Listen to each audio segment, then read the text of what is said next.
Welcome in, have a seat. Kick back and relax, cause it's that time of the week. How's your day? Was it great? Well, it'll get better with Otalku Cafe.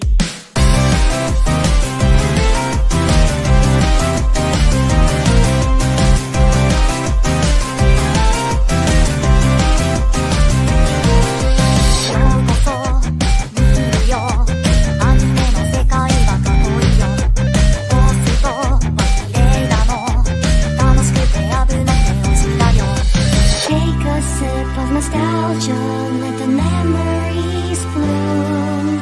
All these stories in my head are gonna make me go boom. Kick back and relax, turn the volume to the max. Bob your head until you're dead. Yeah.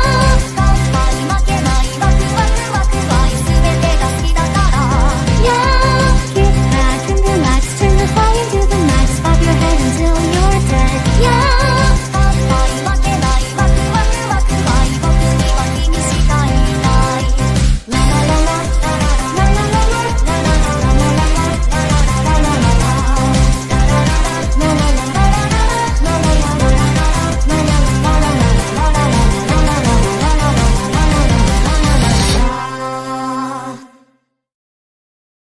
Welcome back to the Otaku Cafe. Gonbawa friends, welcome. Holiday special episode, fall season finale. Our last review show for the year because it's just awards the next 2 weeks.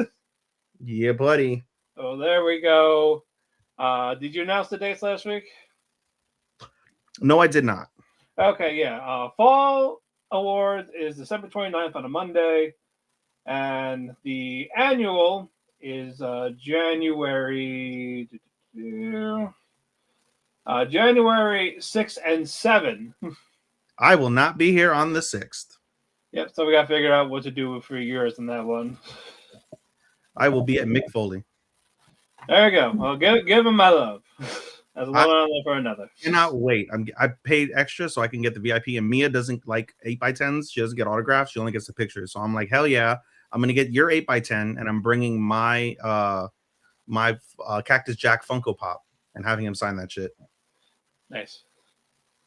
By the way, you can't tell whose voice this is, Matt. Yeah, I am Matt, your co-CEO. And join me, my barely co-CEO, Ethan. 2 weeks in a row, baby. I know. We are here together since week 2. One of the earlier fall shows. Week two. Yeah, I think when we did Spy Family or late October. There we go. That was the last time we were here together. And it feels so good to be with you again, buddy. It is so good. But no, we have a lot to cover, a lot of finales. Yeah, buddy. A lot of news. Jump Festa happened, so a lot of announcements. Some crazy stuff. We're going to get to all this right now. Dun, dun, dun, dun, dun, dun, dun, dun. Like play like crazy news story. Batman. All right. Star Brighter Than the Sun is getting a season 2 after the finale, and I don't know why. But I'm sure you'll tell me about it when we get to it. There's only one thing why, but okay, yeah, go ahead. Yep, they're getting a season 2. Yep. Iron Walk John, again, a TV anime for 2026. Jan Nakayama, a cocky, arrogant teenager, wants to fulfill his grandfather's wish of defeating his arch nemesis, Mutsuji Gombancho. When he arrives at Gombancho restaurant, he meets his granddaughter, Kiriko Gombancho. The rivalry is easily compared to their granddaughter, to their grandfathers. For Jan believes cooking is about competition, and Kiriko believes cooking is about heart. And let's wait for a trailer. It's like a maybe. Okay. Yeah, so not bad. The manga Siren is getting a TV anime in 2026. It was a popular manga like 14 years ago. It's getting an anime. Yami Shibai season 16 for winter 2026. Next page. Because we got like 3 pages. My Hero Academia is getting a TV special on May 2nd that covers that one chapter where everybody fucks. Yeah, sure. 2.5 Dimensional Seduction manga has ended, so I'm pretty sure season 2 will wrap all that up. I hope the right girl won. JoJo Steel Ball Run, the first episode is going to be 47 minutes long. Hell it comes yeah. out in March. Hell yeah, boy. I'm ready. I'm ready. I'm ready. I'm ready. Exactly. I'm ready. I'm so excited. JoJo's back, motherfucker. Yep. Kochikame is getting a new anime. I have never seen Kochikame, so I don't know the history of that one. Sakamoto Days is getting a second season. I cannot wait. More like a season 3, but okay. Yeah. Let's see. Anime adaptation for Mr. Cliche manga announced. Is that what it is? Yeah. Mr. Cliche. Mr. Cliche is a story centered on a super dashing spy, the special agent member of Japan's elite espionage program, Jin Cliche, whose body was mortally wounded by the KGB. The agency had already invested a lot of money in him, so they would not allow him to die so easily. In an act of desperation, in order to save him, the government transferred Jin Cliché's personality into a new body, which happens to be that of a lovely, young, beautiful woman, a recently dead tennis player, because they could not afford the cost to make him to a cyborg. The dashing ladies man has, in essence, gone from being Bond to being the Bond girl. Okay. Yeah. While Last Boss appeared is getting a season 2. Let's see, not you, not you. New Chainsaw Man sequel in production, The Assassin's Arc. Magic Girls Lumiere season 2 in summer 2026. Gachi Hatuka is getting a second season. Kaiju Girl Caramelis is getting a TV anime in 2026. Kuro Akashi is an introverted, quiet, and seemingly normal high school girl. Though accustomed to being alone, her dreary days begin to change when she meets Arata Minami, a bright and handsome boy in her class. Despite his popular status, he is kind enough to reach out to an outcast like her. Soon, Kuro finds a heart begins to pound around him. It keeps pounding and pounding and pounding until Kuro transforms into a monstrous kaiju. She has a certain affliction. As her embarrassment grows, so do the monstrous appendages from her body. And when it hits a peak, she unleashes the full extent of her transformation. At the same time, beauty meets the kaiju, and Japan faces off against the looming threat of the mysterious monster. Can Minami accept her feelings, or will he be too frightened by her colossal form? Depending on his decision, the world may experience the full devastation of the girl's heart-pumping youthful love. I will watch this one. Pass. All right. The Wand Dance manga is getting a live-action movie, so no horrible CGI for you. You can just watch it. You know, I cannot fucking wait because I can only imagine. I can only imagine what that's gonna be. We'll talk about Wand Dance in a moment. Yeah. So yeah, that one should definitely be fun. Freein is going to have 10 episodes for season 2. Only 10. Yep, only 10. People are complaining about it, but you know, with the Gold City arc, it makes sense. I'm okay with it. As long as the quality is good, that's all I care about. Medalist, also 10 episodes. A lot of other shows have the 12 to 13 episodes. Let's see. Sergeant Frog is getting a TV anime for fall 2026. This is a popular one in Japan, so they are getting more of it. I believe they were getting a movie as well. This one from 2004 to 2011, 358 episodes. Jesus. Right? And it's getting, you said a remake or a new season? Looks like a remake. So there we go. So good job for that. Oh boy. Yep. So we'll see how many they get this time around. Let's see. Bleach is going to be in July. Thank God not winter. What? Thank God not winter. No. I was expecting spring, but you know what? Summer works. It's fine. And that's the second to last, or is that the last? It's the last one. It's the last one. Yep, final part. Oh boy. Blue Box is going to be in fall 2026, so I'm pretty sure it's going to be a 2 continuous core once again. I'm glad, because if they do what they're gonna do, then the timing fits perfect. Black Clover is still set for 2026. We just don't know what month yet. I bet summer. I'm gonna say summer. Down to Down season 3 is gonna come out in 2027. I bet summer. Oh yeah, probably. I think the last one's right. Yeah, I can see summer. Elusive Samurai, summer 2026 for the season 2. Summer's loaded. Yep. Dr. Stone, the final part is in April 2026. Thank God. Yep. I'm okay with that being there. That's perfectly fine too. No problems. Mashal season 3 in 2027. And guess what, Matt? What? Summer. Probably. Oh, you said 2027? Yeah.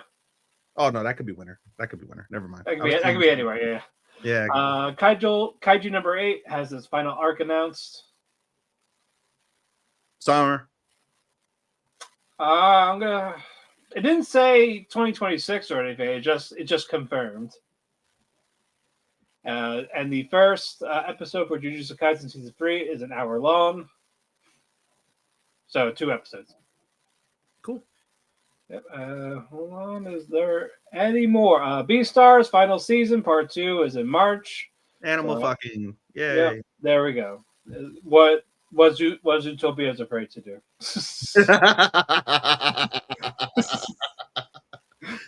Yo. Yeah, exactly. Time I Got Reincarnated as a Slime season 4 is going to have 5 cores.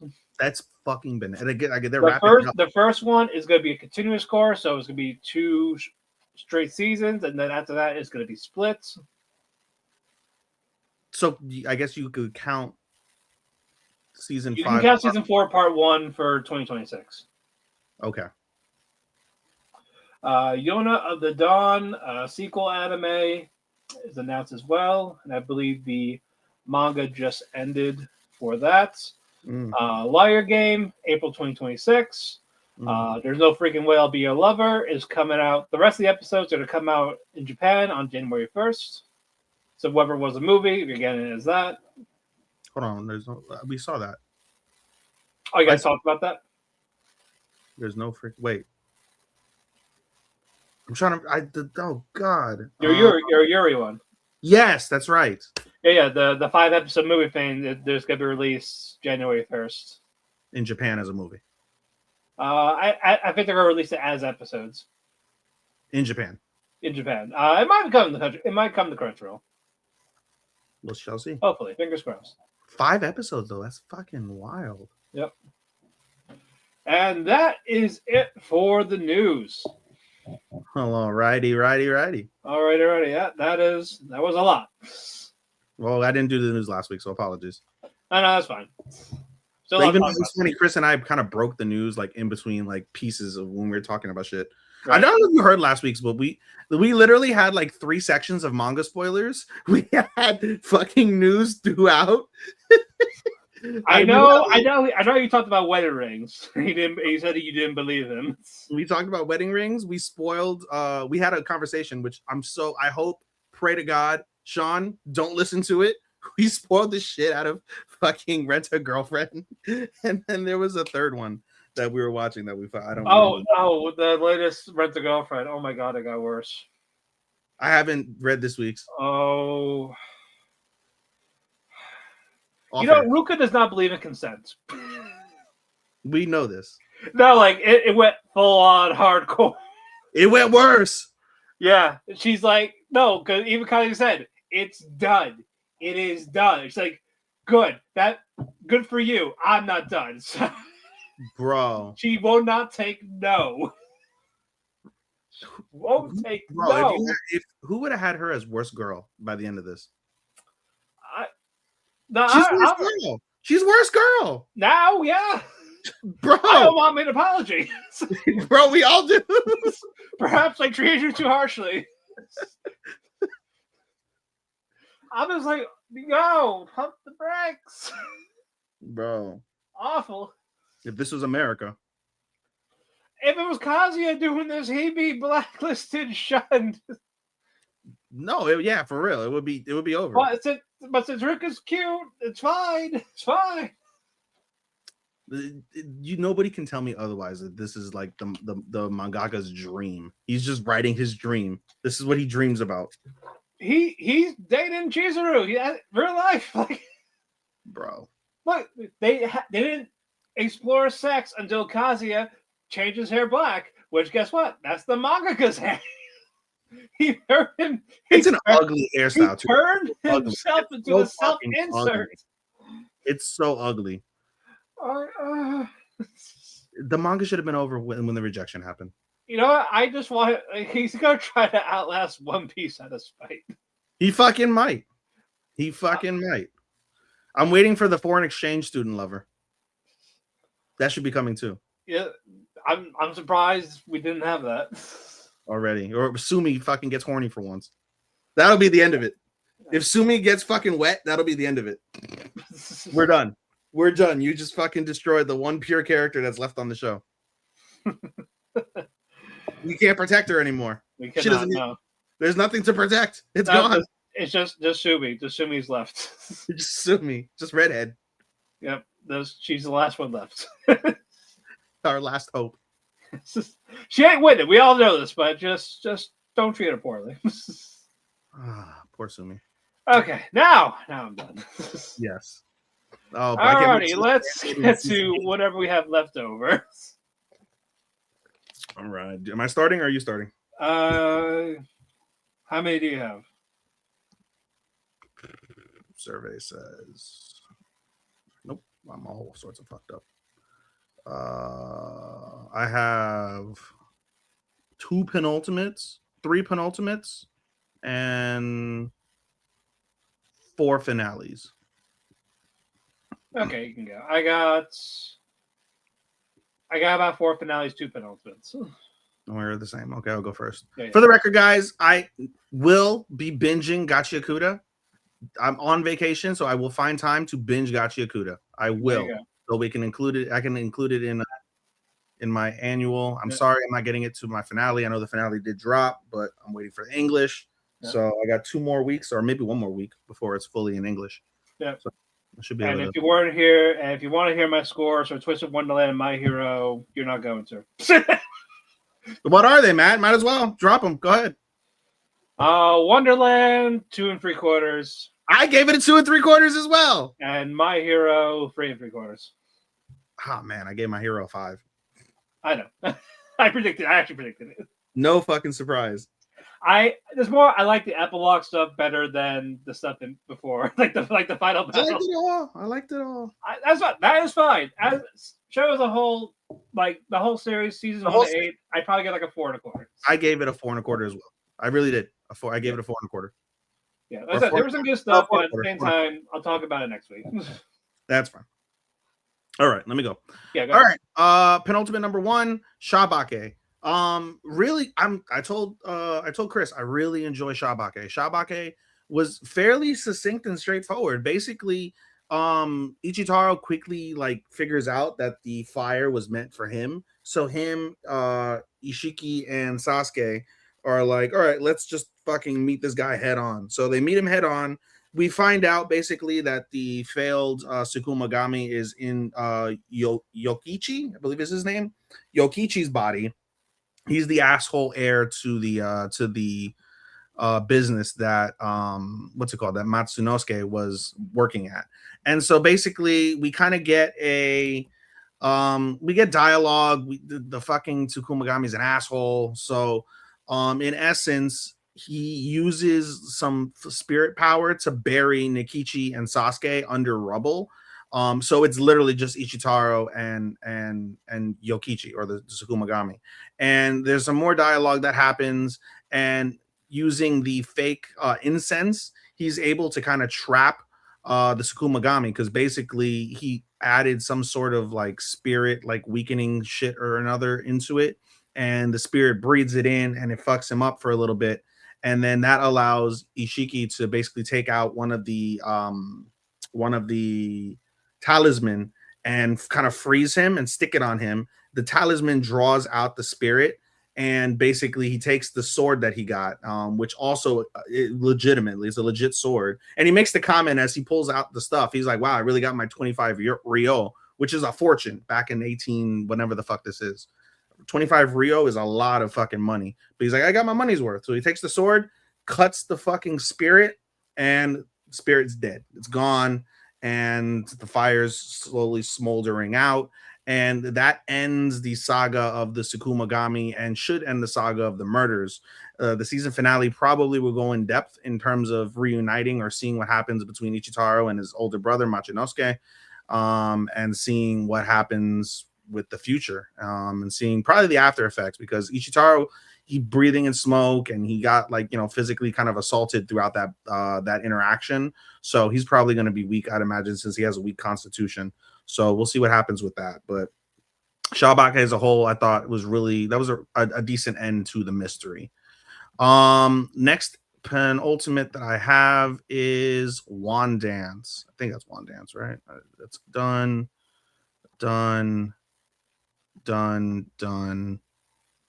No, I'll go with Togenaki next. Okay.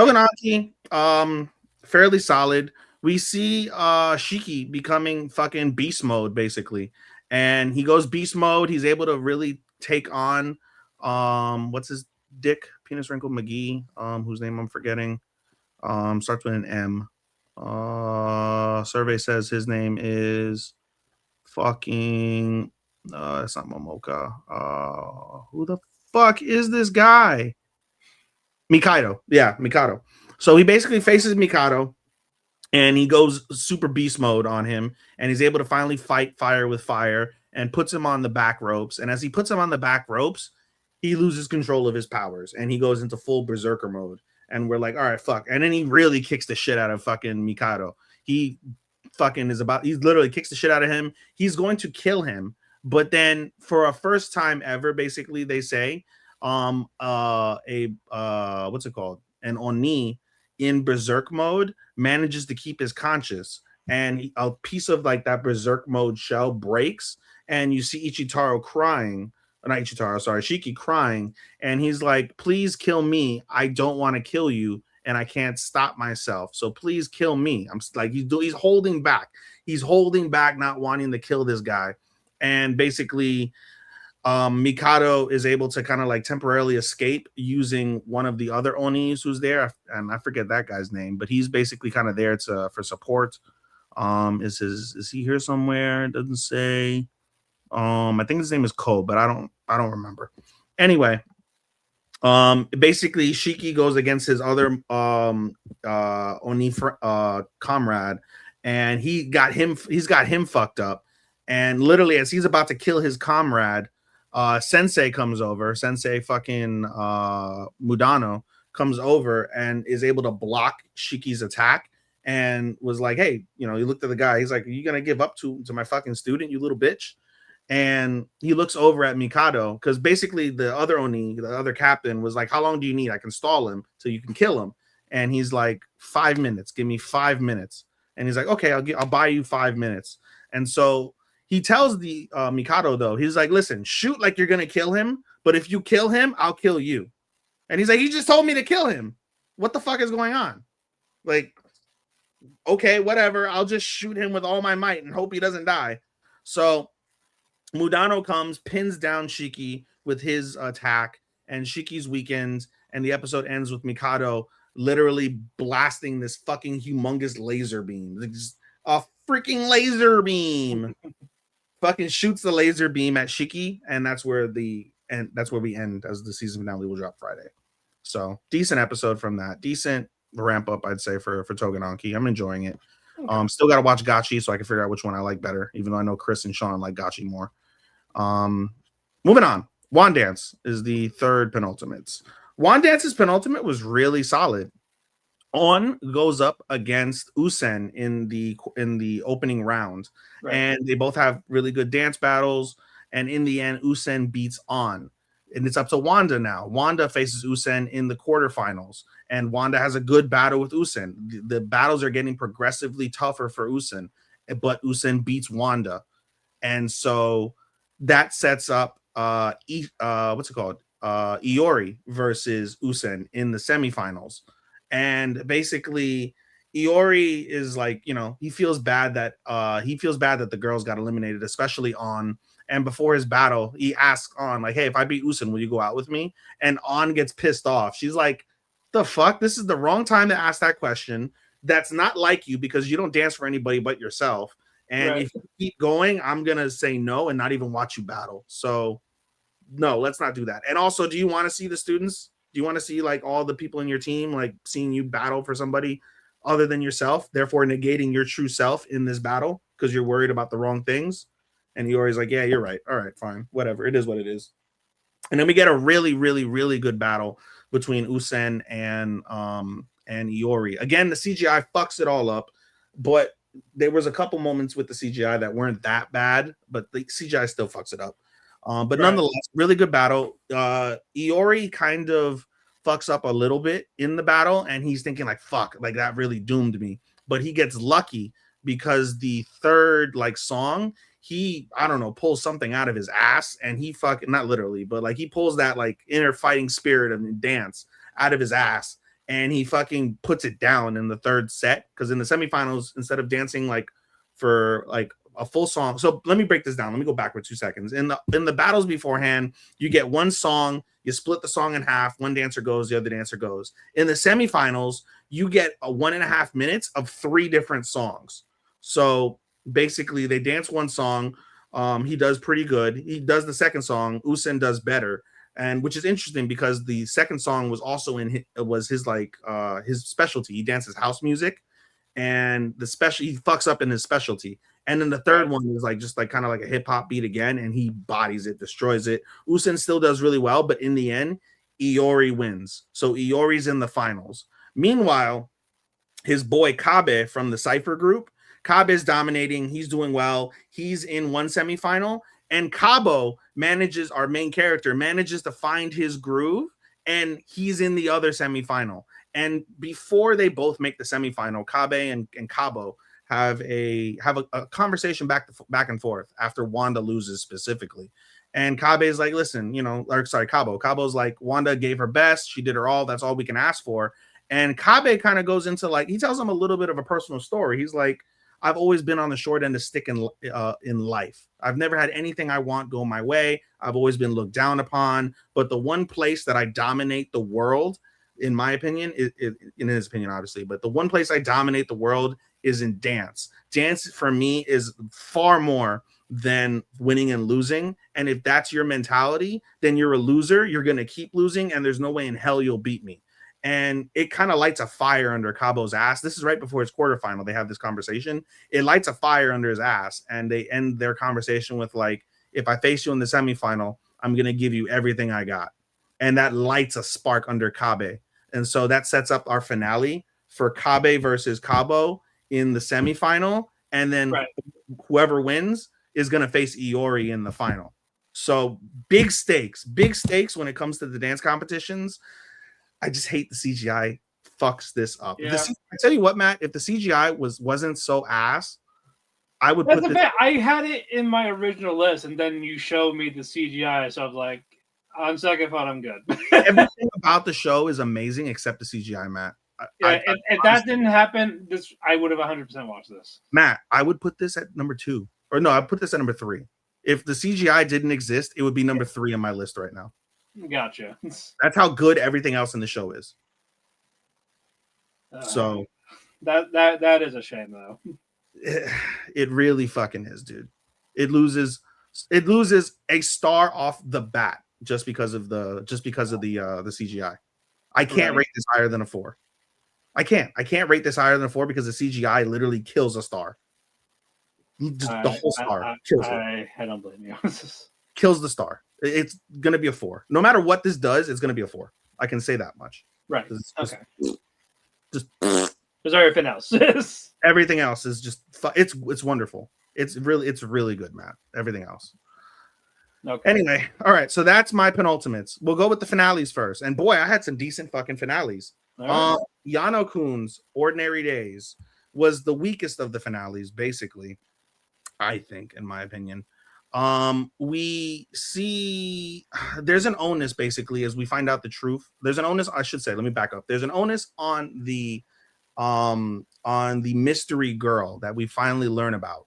We learn the mystery girl, her name is Okamura, and basically we find out that Yano is petrified of her because of an incident that happened in middle school. Basically, she was one of the few people that reached out to Yano in middle school, and they became friendly in a platonic way, nothing like a relationship or anything, but they were platonic. They were friendly, and because of Yano's bad luck during the cultural festival, she what's it called? A sign falls on them, and Yano gets hurt worse than Okamura does. Okamura just like has like some scrapes. Fucking Yano has like fucking sprains and shit. Like he's fucked up. But prior to this event happening, basically Yano and her talked, and he showed Okamura. Yano showed Okamura his eye, because remember Yano has, and I don't know if I said this before on the air, but Yano has that affliction where you have two color eyes. Right, hydrochroma. Yeah, hydrochroma. And people would make fun of him for it, so that's why he wears the eye patch. And she convinced him back in middle school, like, your eye is really pretty. Who cares what people say? You should like go without it. So he goes without it after the incident. And everyone basically says, like, you know, middle schoolers, they're like, oh, if you look into his eye, you're cursed. It's a cursed eye. And that puts Yano back into his shell. He feels bad for Okamura, and he shuns Okamura because he doesn't want her to be associated with that. And he kind of believes in a way that he is cursed. And he puts the eye patch on, and he becomes a recluse up until we get to our opening where he, you know, slowly breaks out of his shell with Yoshida. They find out the story. They try to do their best. The entire group of friends try to do their best to raise Yano's spirits up. But Yano is, you know, kind of dejected. He's avoiding everyone. And the episode kind of ends with them like confronting him, like as with Yoshida leading the head. All the friends confront Yano, and they're like, is this really how you want to lead your life? Like rejecting us, being completely alone. We don't want that. What do you want? And he gets tearful, and he's like, I don't want to reject you guys. It's so hard to avoid you guys. Okamura, I'm so sorry for avoiding you all this time. You know, guys, I'm so sorry for being a jerk today. Because this happens over the span of like a week, I think, or whatever. And so everybody makes up. They're all happy. And then the season finale, again, bear in mind the last 3 episodes, they've really built up Yano's eye. Yano's eye. What color is Yano's eye? Is Yano's eye pretty? What's going on? And you paid us off with the story of why Yano has the eye patch on, for the most part, right? Mm-hmm. You get to the finale of the show, and the finale of the show sees Yano and Yoshida by themselves in the classroom, and Yano like trips and fucking hits his head on the desk, and Yoshida's like over him, like, are you okay? Or, you know, are you bleeding? Yano's eye patch, the string gets caught on the chair, and it rips, and Yoshida sees his eyes. And Yano's all flustered. He puts the eye patch back on, and he's like, I'm sorry you saw my eye. And Yoshida is like, your eye is gorgeous. It's not a curse. It's a blessing. And that's how they end the season. We don't get to see the eye. Only Yoshida gets to see the eye. Well,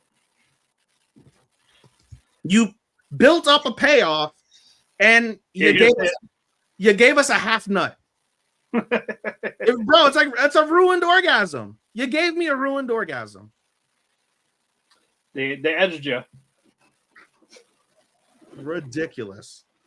So what's the score? 3 3/4. Okay. 3 3/4. Because it did a good job. We got the confession midway through the season, which I appreciate. I hate the drag outs oftentimes. Like, they gave the confession mid-season. They kind of built it up. But it wasn't enough. Like, yeah, we got the confession, but they made no progress in their relationship. And actually, you know what? 3.5. I'm lying. 3.5. Right. 3.5. You gave me no progression in the relationship despite confessing so early, and you didn't pay me off with the eye. So I didn't get what I really wanted at the end of the day. Fair. Okay, moving on to my next one. My Awkward Senpai. Decent. Basically, they build up from the penultimate episode with Awkward Senpai, where there's like an attempt at a confession between Kanawa and Kanagawa, and they get interrupted during the confession, and the episode focuses basically on them awkwardly trying to like deflect, even though both of them are really thinking about it. Both of them are talking to their coworkers about the situation, and we see Kanagawa go to Kanawa and be like, listen, I'm sorry about the other day. It was weird. Don't worry about it. Forget what I said. And Kanawa gets pissed off. She's like, I spent the entire weekend thinking about this situation, thinking about how we can be together, how like we can do this. And that's the answer you're going to give me. Don't worry about it. It was weird. What? And so she drags him out into the fucking work courtyard in front of everybody, in front of all the coworkers. And keep in mind, this is a senpai-kohai relationship. So by definition, this probably, although happens quite frequently in Japan, is still looked down upon from a professional setting. Would you not say? No. So she brings this fucker out into the courtyard and screams at him. You told me that to not worry about it. I've been thinking so much about it. I've been thinking so much about you. I can't even work anymore because you and this situation we're in are the only things on our mind. You said that I'm special to you. What's special? How am I special? I want to know why I'm special. And I can't get over this. And so I have a proposition. Let's date on a trial basis for the next 3 months. And let's figure out if we can be a couple over the next 3 months. You love that, don't you? And he's like, and everybody around them is just staring. The two coworkers that they've been talking to, they're elated. They're like, yes, this is happening. She found her balls. And then he's like, yeah, okay, we'll do it. And then she's like, okay, but wait. He's like, wait, I have something to tell you. Like, he wants to confess. And she's like, no, I've used up all my energy having to come up with this solution and telling you how I feel. I'm going home. I will see you later. And she fucks off. And then we get to, after she fucks off, she speaks to the coworkers. They're both really happy, whatever. Kanagawa's happy. And the episode ends with them on a date. And they go on this like date to go get ramen. And they, you know, they're all nice. Everything's going well. They hold hands. They're like about to kiss, but then they pull back. You know, it's typical tsundere type of shit. Right. Or I guess what, or maybe yandere. I don't know the differences anymore. They're not mad per se, but in any case, they're awkward. And, you know, she basically tells him at the end of the season, she's like, I want to use the 3-month period so I can know more about you. I want you to know more about me. And I really want this to work out. And he's like, yeah, me too. They hold hands. They go to the ramen shop and they have the ramen. And then Kanagawa gets like kind of awkward because they share their ramen bowls, and he drinks from her spoon and notices like her lipstick is on it. So he's like, oh, indirect kiss. We're freaking out. And both of them freak out, even though they're grown ass adults. And episode ends with them just basically kind of laughing about it. And that's it. That's it. I thought the finale was good. It wasn't the best, but you know, everything else was really mid, I felt throughout the season. There was nothing bad about it. I have other romances I enjoyed more. So 3.5 for me. All right. On Awkward Senpai. All right, let's move on to some of my heavy hitters. The one good romance finale I had, A Star Brighter Than the Sun. Matt, I wish you would have watched this. I think you would have enjoyed it. Oh, I probably would have. Based off of the penultimate episode where we see Sai run off, she's crying. We see Koki go after him. Go after her. And she runs after him. And basically, as you see him running off, you see like all of his feelings, right? You see like from the time they grew up, because again, in the penultimate, during the confession, you see all of like her side, like her seeing Koki grow up from when they were childhood friends until now, and how much she loves him. You see the opposite end now, like Koki's perspective of, you know, liking Sai since they were in elementary school and all of that. So he runs after her, finds her in the shed, and he confesses to her. Right? He confesses to her, and she's like bewildered, like, are you confessing to me? And they both basically realize, like, oh, we've liked each other this whole time. We just couldn't say each other's name, but we knew it was always each other. So that was kind of like annoying, but regardless, they still had a cute moment amongst each other. And so basically, as he's about to confess and ask her out, like officially, they get interrupted. They go back to the classroom. They finish up the cultural festival, and then we see just like some of the aftermath of it with the with Sai's friends, like like, oh my god, what happened? Da da da da. And Koki's friends kind of like wondering the same thing, and then Koki's older sister, like being like, I wonder what's going on. And basically, we get to the end of the cultural festival. They do a fireworks display for the students, and the two of them get to have an alone moment. And they talk about their relationship, their feelings, and stuff. And then basically, finally, Koki asks Sai if she would be his girlfriend, and she agrees. And the fireworks are popping off, and they have a good, nice moment with each other. And then the episode ends with them seemingly happy. Like she leaves school. He finishes his club, and instead of going out with his homies to get fucking ramen, he goes to meet up with her. He grabs her hand, they start to hold hands, and then when they hear somebody, he lets go, and they pretend like, oh, we're just talking, and they laugh about it.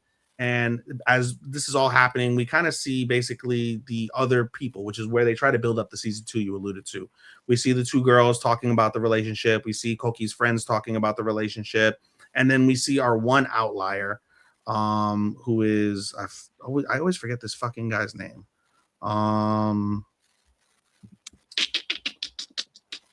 Ayukawa.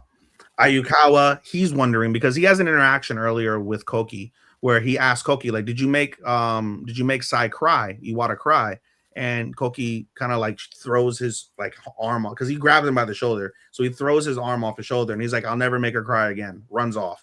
And Ayukawa knows like what's going on, but his is a story of unrequited love where he likes Sai, but now Koki and him are in a relationship, and he's always known that they liked each other, but neither of them were like, were able to admit it to him. So he has a story of unrequited love. And I think a lot of season 2, I would imagine if they're making one, would focus on him and his feelings, as well as the ups and downs of Sai and Koki's relationship. But the way they ended the show was really, really nice. And I'm in my head, I'm like, you don't really need a season 2. That's why I said, I don't know why they're making two. They don't need one. The couple's together. The confession was really beautiful. They agreed to be happy. Like, what further more do you need on that? It isn't, it's not one of those shows that's like, it feels more slice of life than like hardcore romance. Like they're not gonna do anything sexual in this show. Like what else is there to do? Like other than like, oh, is he gonna cheat? But then we all know that neither of them have the constitution to cheat, so it's gonna be a giant misunderstanding. Like I don't think they're gonna make Ayukawa a bad guy, so I don't find the need for season 2. I'm gonna watch it, but I don't really find the need for it. Like I think this season finale accomplished everything I needed to. But I still enjoyed it very much. I'm going to go ahead and give it 3 3/4. Okay. I'm gonna give it 3 3/4. Yeah. And then my last finale is My Status as an Assassin. The time comes basically off the finale, off the penultimate. Akira goes after Graham, and Graham has his boosted soldiers, and Akira can't beat the boosted soldiers because of the numbers.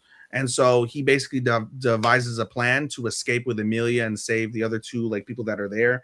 And he regroups, right? So Akira regroups, and Akira realizes, he's like, yeah, I've got to kill this fucker. And Amelia's like, no, you don't do it. Don't do it. Don't do it. And he's like, no. And he's like, leave me alone, right? I just want to be by myself. So he sits in his bed in the room alone, and he contemplates, and he's like, I can't let this fucker live. I have to kill him. And he's like, let me get my tools. I'm going to go kill this motherfucker. So he goes, and as he grabs the tools, a little recording pops out from like a little ball, and it's the last recording that his senpai, Commander Gran, I think it's not Gran, Commander Saren leaves him. And basically Saren's like, listen, like, I want you to be an assassin that respects life, and I don't want you to avenge me, right? But, and so this brings him to tears. It kind of leaves him conflicted. But in the end, he's like, this motherfucker is going to go after me and especially Emilia, the woman I love. he's gonna get in the way of me and my classmates returning home, he has to die. And so as he's gonna walk out, he sees Crow there. Crow's like, oh, you know, I thought you were gonna go to bed. And he's like, if I'm asking you to do my dirty work, I'm gonna see you off to do it. And Amelia's there, and he's like, I thought I told you to go to sleep. Amelia's like, I can't go to sleep like this. Don't go. I know you don't want to kill him. And Akira looks at her as he walks away, and he's like, I'm sorry, forgive me. And he goes off. As he's walking to Graham's mansion, you see Yoru there, and Yoru's like, I'll help you, say the word. And he's like, no, I have to do this alone. Stay here. Yoru's like, as you wish, master. And he goes off, and we get the opening scene. The opening scene of the anime is from episode 12. We get a rehash of the scene, except with his like inner monologue as he's killing the assassin, the other assassin that's there. And he finally gets to Graham's room. He sneaks in, and he pulls the dagger up like he's gonna kill him, and then it goes black. He returns back to the mansion a short while later. It's now raining. He's very dejected. And Amelia's like, you know, like, what happened? And he's like, you know, I went to go kill him, and I was shaking the entire time. I couldn't do it. But when I did it, I felt nothing. I'm scared of the monster I might become. I don't want to like get you involved. I don't want you to have to deal with me. I know you hate me because I killed him. And Amelia comes up behind him, like, you know, grabs him from the back and was like, I don't care what you become or who you become. I don't care if you become the most evil monster ever. I'm going to be by your side. And he turns over, looks at Amelia, and he's like, if I have you by my side, I can do anything. I can continue down this path and see where it takes me. And the episode ends with like one of his classmates going up to the hero, who's another one of his classmates, and was like, I sensed something happen to Akira. The classmate is like, did he die? And he's like, no, he didn't die, but he's gone through a transformation. And the hero is like, well, we agreed to see each other again. When we see each other, we can ask him what happened. But basically, we kind of get like the precursors to a season 2 with Assassin, which I pray to God they do. Right. The heroes, they're planning to go off against the Demon Lord. The Demon Lord's daughter, who Akira and Amelia have befriended, was like, I'm going to settle the score with my dad. And Crow agrees, per his word, to escort Amelia and Akira and Yoru through the demon realm so we can get to the demon castle, since he's been there once before. And basically, we get kind of another inner monologue from Akira saying, you know, no matter what happens now, if it's to protect Amelia, if it's to protect myself and Yoru, if it's to bring my classmates and myself back home, if someone needs to die, let me be the one to do it, because I am the silent assassin. End episode. End season. Really, when he said he couldn't do it, I threw my phone. I was like, this fucking putz. This putz. The fucking anime's name is Silent Assassin. Assassins kill people. You know this motherfucker's a piece of shit. It's not like they gave you a contract and they had you like kill an 8-year-old girl that was like the light of life and had nothing to do with her father's crimes or some shit. Like, this motherfucker rapes and kills and human traffics and all sorts of shit. And you can't kill this fucker? Are you joking? And then he says, when I killed him, I felt nothing. And you understand why he's like, I'm afraid I'm gonna be a monster if I felt nothing. Right. And you get that. But outside of his like struggle to kill somebody that should fucking die, I enjoyed the hell out of this. The animation, especially in this final episode, was peak. It was 2025 meets 1999 in all of the best ways, Matt. All of the best ways. Nice. 4.5. 4.5 for me on my finale for Assassin. The only, like I said, my only critique is the fact that they spent so long like debating he can't kill him, he can't kill him, he can't kill him, he can't kill him, and that just fucking took away from it. But everything else is tremendous, and we'll talk more about it obviously during next Monday, for sure. Yeah. All right. Not bad. That took about. Oh no, I'm not. That wasn't for you. That's for what I gotta read. Okay. No, I'm like, shit, is that bad? No, because no, you're fine. I just know what I have to talk about soon. All right. And I'm not looking forward to it. Like even me and Chris had a crash out when we watched it. See, I didn't crash out on any of my shows. I did. Can't wait to hear. Let's go. That's not now though. It's not now. Okay. Yeah, it's one of my finales. All right, first up, my penultimate. This monster wants to eat me. Put where we left off. Hinako was about to go ride the sewer slide till she got stopped by Shiori. It's like, hey, why are you trying to do that unalive? It's like, you lied to me. You said you would eat me, but you told me that my blood is inedible because you put your blood in me when we were younger. And so basically, why were you keeping me around then if you weren't going to eat me? Just what, to see me happy? Want me to live? even though I don't want it. I told you that multiple times. And you're my only chance to actually grant that wish so I can finally die and be with my family. You ruined it. They should stick her in 2-year eternity. Yeah. She'd be a candidate. She would be a candidate. Shiori was trying to convince her. So it's like, all right, well, fine. How about this? How about we make that promise again or renew our vows? It's just like, all right, like, fine. Like, I will wait until you're happy. And once that day comes, I will actually legit eat you. I don't care how disgusting your blood is. I will eat you. Yeah. I was like, if before that reveal of her blood's inedible, like if that was the case, just wait once a month. Just eat her like that. She'll be happy. Oh my god. She'll have a happy life. Oh, it's more spicy than normal. Yes. Shuck and suck, ladies. Come on. The period never stopped nobody. Exactly. Nothing wrong with leaving the cave with a bloody sword. It's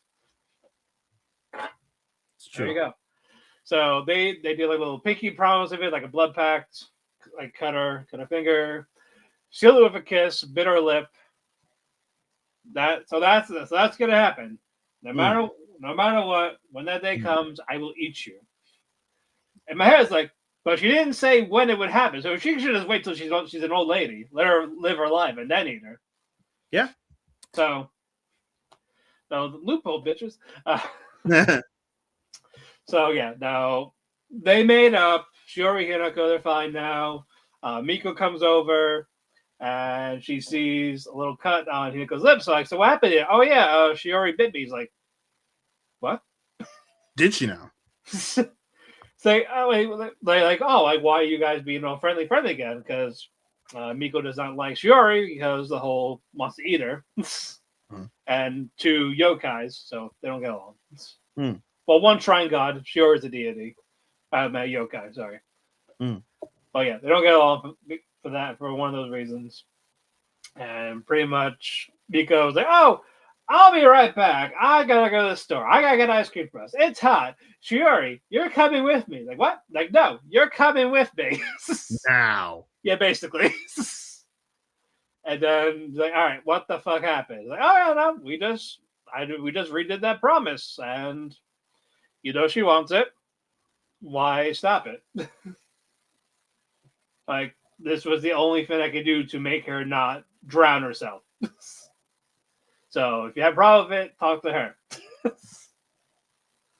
So that was what the episode is. So like just trying to that's to figure out what the dynamic's going to go from here. It is okay. I don't think we're going to get season 2. I think this is just it.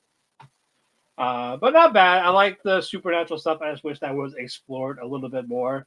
You definitely get the drama, which is good because that's like a good chunk of it, especially with Hinako, why she feels how she feels, and just the fact that she's like forced to stay alive to like make people happy, even though she's not happy. Because again, father, mother, brother all died in a tragic car accident, and she's the only one that did not die.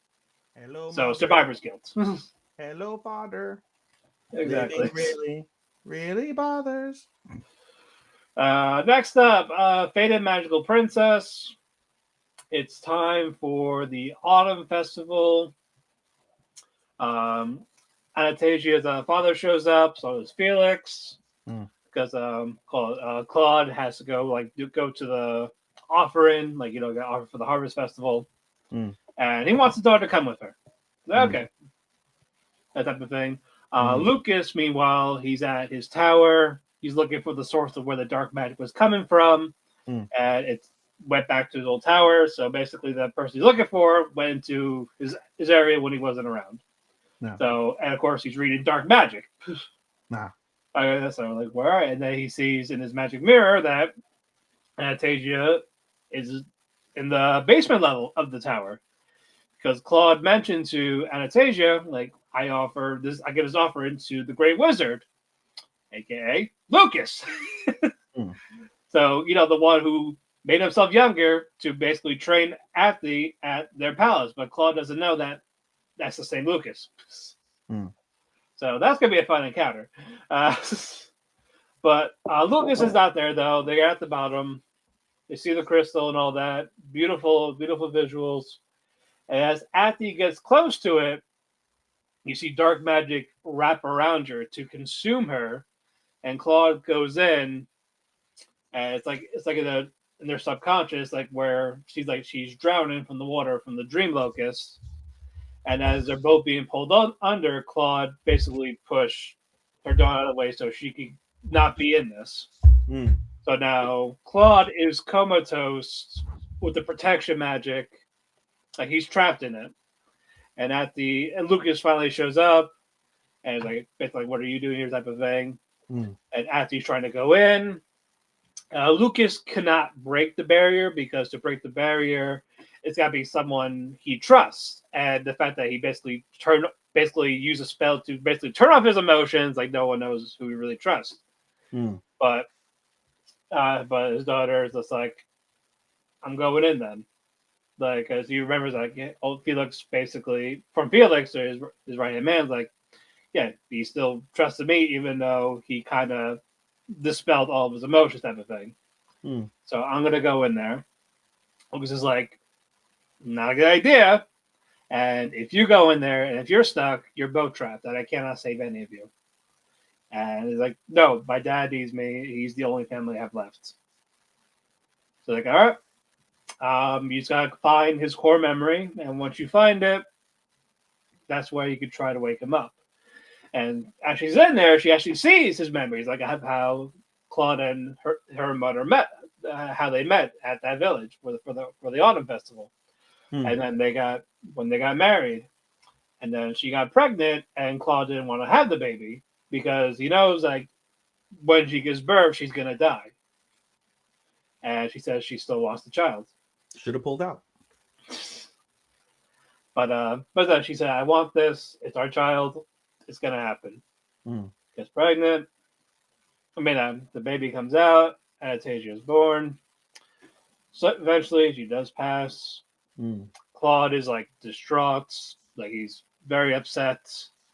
It got to the point where it was like basically burn everything that reminds me of her. Like I can't look at it because it'll get too broken down. Mm. And I don't want Anastasia to basically be near me. Like, so basically have her in a separate side of the palace. And it got to the point he clutched his heart, got rid of his emotions, and he was like, this is the way it has to be. Cannot enjoy anything. But if you do watch the series, he actually does warm up to her, that type of thing. But every time, to a little degree.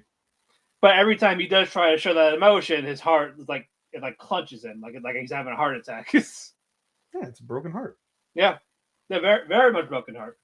So she's seeing all this, like she found the core memory, having a hard time getting to it. His emotions in his memory is like all over the place.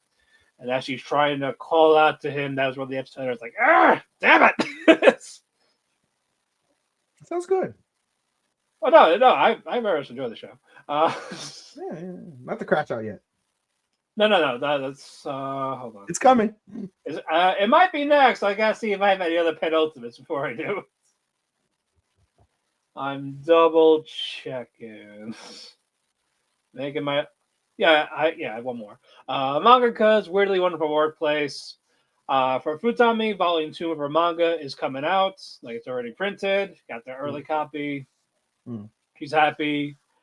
Gets a call from one of her old mentors. Like, hey, I'm going to do a party for, you, your other colleagues, because they're all doing new stuff. It's great. I want to treat you all. So, like, pizza party. Talk about, what they were thankful for. Just cherish the people that have supported you. And while that's going on, Hazama, she's still at the apartment. Here's a knock on the door. She sees Futami's editor, Sato, and her assistant. Like, oh, what are you guys doing here? Oh, we're here for a meeting. It's like, I thought that got rescheduled. It's like, oh, shit. It actually was rescheduled. I forgot. My bad. Oops. So while we're here, want to hang out? So they have their own, like, fried chicken, dinner, hangout type of things. Yeah. Futami eventually comes back. He's like, hey, where do you go here? Like, I thought we were rescheduled. Like, well, you did. My bad. But since you're here, let's talk now. It was basically about the Volume 2 thing. Basically, you're going to a sign-in. So, it's a good thing. It's like, what? Like, no. Because, she's an anxious person. Like, no, I can't do that. It's like, it's happening. I already signed up for it. You didn't tell me. I did. Just now. I even sent you an email. Who reads those? And we go to the day of the sign-in. Futami sees that it's raining out. She thinks no one's going to show up. And she's like apologizing to the people in the bookstores. Like, I'm sure people aren't going to show up. Like, we're talking about it. It's packed. We doubled the attendance. It's supposed to be 50 people, but we got 100 people here. What's up with that? So yeah, they're here. They're here for you. You're good. Don't worry. And trust us, we sold the shit out of Volume 1. You're good. You're popular. If I could be popular. Yeah. I did not like the second movie. You want to talk about it? It just felt like a waste. Like we know what was going to happen. Like the original the Wicked movie, it was all done in that one movie. So it's like, it's a cash grab. It was a cash grab. I still enjoyed the movie. I just hated, like I said, the pacing. After they revealed pacing, and I actually was not crazy about the songs, but in this one, I like the songs more in season 2. Really? In the second movie, I like the songs a little bit more in the second movie than I did the first movie. I enjoyed the first movie far more than I enjoyed the second one. Yeah, the first one was definitely better. The first one I gave a 4.5. The second movie I gave a 3 3/4. Yeah, I did like how I did like how they did how Tin Man was made and Scarecrow. That was nice. So yeah, those two it made sense. It was just, oh my god. I wish I saw more of Tin Man. Like, I'm angry. Like, I didn't see you for like 2 hours. Like, I did not see you. No, Tin Man became angry because of his bitch ass fucking. I know, but at the same time, it's like as soon as you became Tin Man, I have not seen you since the end. Well, keep in mind he had the walk from what's it called? Little Land, whatever the fuck it is. Munchkinland. Munchkinland. He had the walk from Munchkinland to the capital. I know, and I get why they probably couldn't show Dorothy, but there's copyright, right? Probably. Like, that part would have been nice. From the time they introduced Dorothy, the movie went downhill, in my opinion. I'm just like, yeah, they're just there for like I don't care. It didn't matter. Dorothy didn't make a shit. In the end, they needed her to do the whole throw water at her to kill her. That's it. And guess what, bitch? She didn't die. Yeah, surprise. She's off fucking a sack of hay. Yep. But no, and we never found out if her pussy was green. We never did find out if the pussy was green. We never will find out. So if the kids are upset about it, they asked that for like 10 years. And listen, her lips are black, so one could surmise the pussy's black. Should be green. No, I mean, so when you think of a pussy, right? It's never the same color as the person. Right. It never is. Like, think of your dick. You're white. That fucker's probably pink. It's not the same color. Should be green. Just her. Just her. Your dick should be green. That's called an STD, sir. That's called me being Shrek. Donkey! Donkey! All right, continue with that. Okay, she's doing the signing. She's getting praise. She's warming up to it. She's liking it. No. It's about to be done, and like, did we get everyone? Like only one person missed out, and she's like, all right, so can we wait a little longer then? Like, yeah, sure. Someone did come. Like, I guess missed the bus, being late, and she's like trying to ask like where it is, but the Futami saw the person has a hearing aid. Okay. And she couldn't read the co-worker's list because she wore a mask, so she could understand. So, but Futami, this was nice. This little wholesome thing, like doing the sign language, like, you're okay, you're good, you're safe. Like, I didn't cancel. So she gave the autograph. That was really nice. She pointed that out. So nice way to end it. It ends Monday. It took a while, but I wasn't crazy about the first half because I expected it to be a little more dramatic, but that soon as it turned into like a cute girls doing cute things type of thing, like, okay, it's fine. All right, now finale. Dusk Beyond the End of the World. All right. Crash out. We're picking up where we left off. Amuro is in Yoyami's body, got hacked.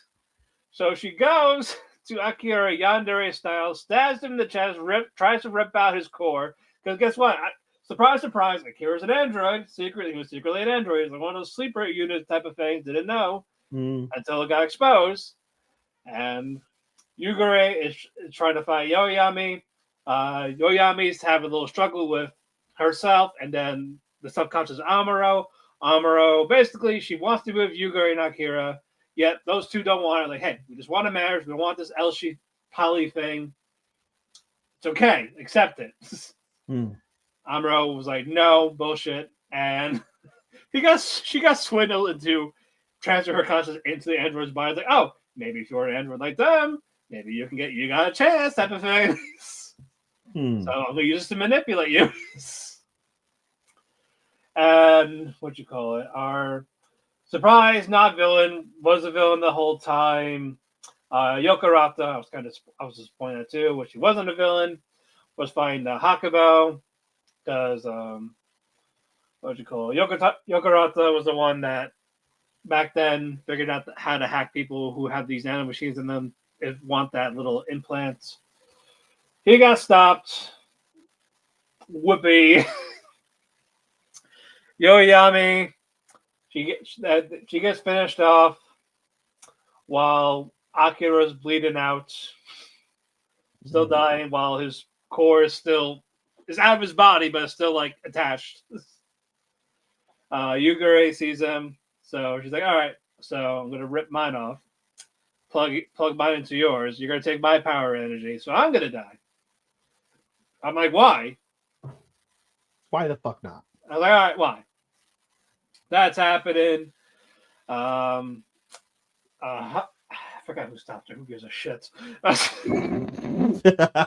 so Yugure gets in the repair pod so she can get fixed up. Akira sees the human version of himself that was made from old man, like 200 plus years.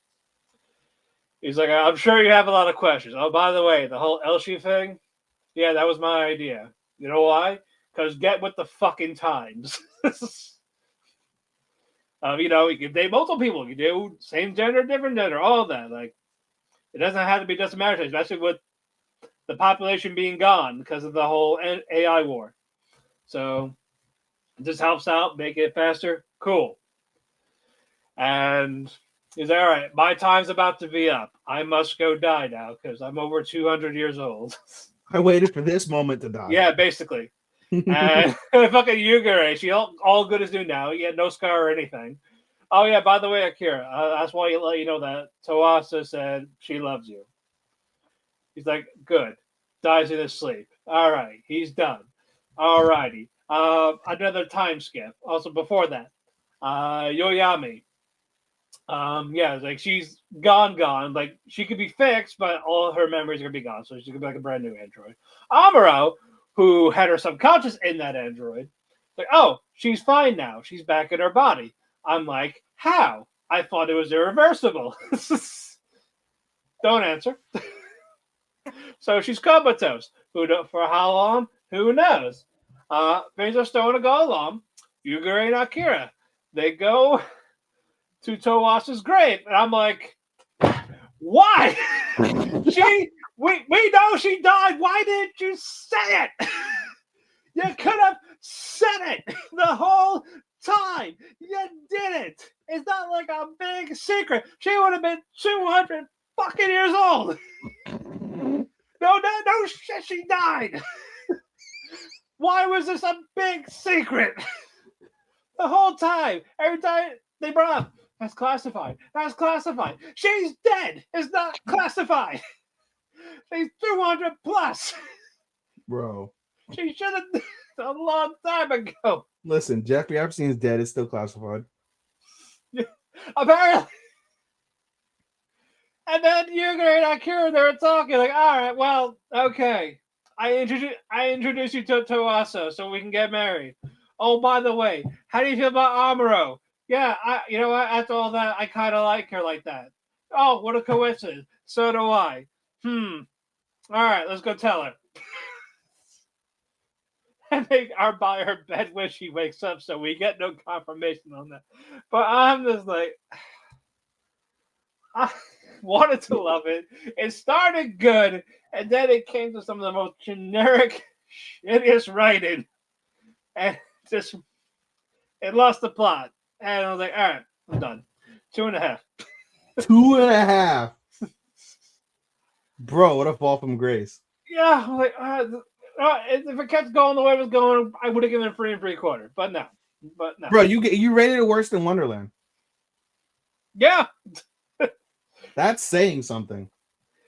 Well, with Wonderland, it was just generic from the start. It was just I didn't give a shit to begin with. Like, I didn't have high expectations. This one was just started good and went very, very, very, very slowly. So it's just 9/11. Yeah.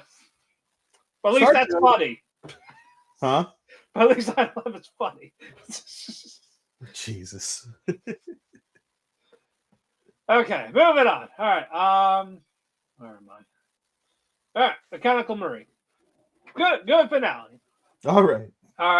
Basically, Arthur got poisoned that basically didn't lose all his memories, just lost his memories of Marie. So all the progress he made with Marie, that's what Chris told you, right?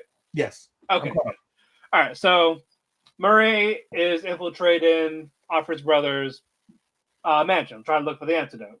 Okay. And Noah, I fucking love Noah. He's a dick though. He's like, oh, like I know it's you, Marie. Like, what are you doing here?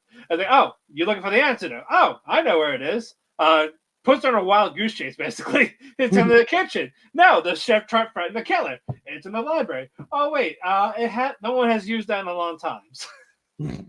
He's just fucking with her. But basically, he knows that once he gets the antidote to get to Arthur and she leaves, he doesn't see her again. Right. So it's like, I kind of like messing with her, like kind of like having her around. So it's just like, and there's always one friend. There's always one friend. What? I said there's always one friend like that. Yeah. I like having you around. I like fucking with you. Yeah. Like, but you know what? I like you. I actually like you. But the brother, he comes in like, oh, what are you doing here? It's that maid. So he's like, all right. Oh yeah, I don't have an antidote. I didn't buy it. So Marie's just upset, and then Noah's just like, no, there is one. I actually made one. And then the guy's like, you what? Crap out. Yeah, so Noah gets rid of the brother's guards. Like, all right, like, you know what? I'm gonna lose my job. So, you know what? Fuck this. It's too much punches. So Marie gets what? I'm gonna lose my job. May I ask for one final thing? Yeah, basically. So Marie gets the antidote. She rushes to Arthur. He's like, "Hey, I have this. If you drink it, your memories will come back." And then Arthur's just like, "I kind of don't want to." It's just like I feel like I have a bad feeling if I drink it, I'm gonna feel sad about something, and just like basically I feel like you won't be here anymore if I do it. And she's like, "Fine, if you won't do it." So she takes the cap off. She drinks it and kisses him. Puts the antidote in his mouth.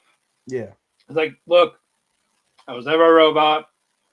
I originally did this as a job, but that's how lonely I saw you. Like, I actually wanted to help you. I wanted you to be happy. I actually felt for you. And I didn't want to lie to you anymore. And even if it means I have to lose my job and I can't be your maid, that's fine. Because I just don't want to hurt you anymore. Right.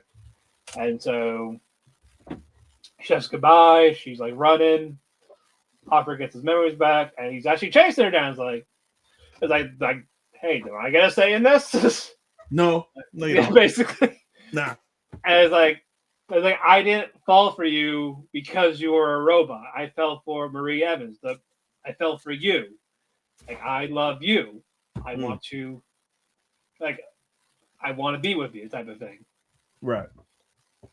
So she stopped herself. Was like, so even after I lied on, I was like I get yeah, you lied, but you still care for me. That's more you can say about anyone in my life. That's sad when you think about it. Yeah, you're a liar, but everybody else is worse. So But that's the thing. A lot of people have lied to him and treated him like shit for it, and he went with it because, like, with one of his older friends, Daryl, like he thought he was his only friend, but when they were kids, they found out he overheard him saying, "Oh, I'm only being nice to him because I feel like I don't like him. I actually don't like him. It's a facade."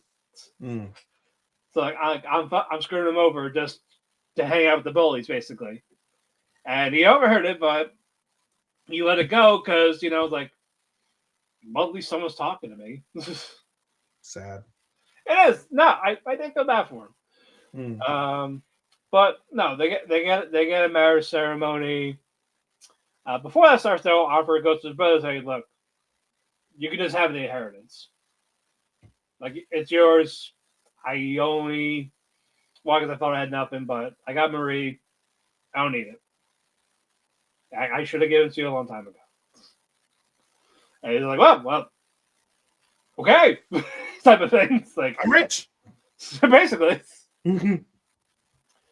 But no, then Arthur goes to meet with Marie upstairs, and she fucking she squeezes him off his feet like the bridal carry, jumps out the window to go down because they're gonna be missing the ceremony. So like, all right, so grand entrance. And it's still cute. She still calls him Master Arthur, even though she's not really a maid anymore. It's just like so accustomed to it because they're fucking now. They are. Also, so nice happy ending there, and during the end, the brother is still sent assassins. Like, oh yeah, like now it's like a harmless fun type of phase without trying to kill him. Like I you know what? Yeah, I won't do it often, but I still want to try to get him killed, even though Marie's just gonna kick their asses the whole time. For all time's sake, fuck it. Basically. Yeah, fuck it. So it's like she's like jumping out the window, smiling on her face, like, oh boy, I get to do this. This is cute. I like the romance of this. I gave it 3.5. Weak first half, but once we got more of it, once we get the nitty gritty of it, more about Arthur, introduction of Noah, Marie 2 is great, and like the build of the romance. Okay, fun watch. 3.5. Nice. Yeah. I believe I have one more. Let me check my archives. I'm over here. Don't mind me. I'm just fucking. You're checking your shoes. Trying to relace my brand new 8s that came in. Okay, I got 2 more. Torn Out the Apocalypse. We got some flashback with Ira and Yoko. Before that, though, they actually make it to Mount Fuji, like the other side of Fuji, because their shelter was on the opposite end. So they're like touring around. Irie, Yoko, we see a flashback of them being in that shelter, homeschooled by this Chitose person. And they call it like big sister type of thing. They teach the same subjects, all this. They get bored of it. They want more. And then Chichose's like, well, good news. You could actually go outside. You can go out in the world. It's deemed safe for you guys to go out there. So, okay. So basically that's how that tour started with Irie and Yoko on their motorbike, riding around, seeing like Akihabara, all these parts of Japan, desolated. So they reminisce about that. Like it's really cool. I want to go on more adventures, and they do that. They venture out. That's really the gist of it. It's tame. I like the atmosphere of it. You get the feel of a post-apocalyptic world. I just didn't like that they didn't explain what happened. That would piss me off. I feel like that is a very valid how did we get here? Yeah, type of thing. And we don't. And the fact that we're not going to get season 2, we're not going to get those answers. Like, all right, fuck. But I gave it a solid 3. Flat 3. Yeah, flat 3. I call it whenever I have solid. To me, solid 3 is when I describe my writings when I do my reviews. A solid 3 for me is like a 3.5 and up. Or no, I said solid 3. My solid 3 is like a 6 out of 10. It's a 6 out of 10 for me. Yeah, all the ones like it's fine. Yeah, like I just solid 3 is like a 3.25, 3.5. A strong 3 is a 3 3/4. What do I say? A base 3 or a simple 3. That's like just 3 flat, or a flat 3, 3 flat. That's my grading when I write. All right, and finally, Umamusume. Big race happened last episode. Ogre Recap 1. Please tell me they're not giving us a season 3. What? Please tell me they're not giving us a season 3 of fucking Horse Girl. Probably not for her. There's others though. Oh, yay, Umamusume spinoffs. As long as it makes money, yeah, it's gonna happen. I'm sorry for interrupting. Continue. I know you don't give a shit, but I'm doing it anyway. It's your time. Yeah, Ogre Recap won that big race. Tamama Cross, she's retired. That was the last race. So that was the penultimate, finale. Focused on new girl in RE1. Hot-headed type of thing. Another country bumpkin, kind of like how Ogre Recap was. In the nationals, like to go to the nationals, she had to win one more race, even though she lost like the previous 8. But like her last chance, if you don't win this one, you're not gonna go anywhere. You're just gonna do these small town races. Eventually, however, she does win. Gets a celebration. Tells the fans like, "Look, I know you guys don't want me to go, but if I go to the nationals, I can prove I'm the best. I can bring that home to you guys. I want to test myself, and that's the only way I'm going to do it. You're all my family. Love yous." That part's there. The other part was just basically like a little after party, like Ogre Cap and everyone else. And her trainers is like, "Look, you're the top in Japan now, but just know you got a target on your back. You won that big G1, one of the big G1s, top racer. You got more rivals, you got more challenges. So don't slack." And he's like, "You know what? Got it." But then, like, she knows. She's happy about it. Bell No Light. They're talking about, like, look, she congratulated Ogre because she never got a chance to. So that story's done with Ogre Cap. I give it a 4. My big complaint, like when you do a competition, what makes a good competition? The rivalries? Exactly. I like them individually, but as a rivalry, it was weak.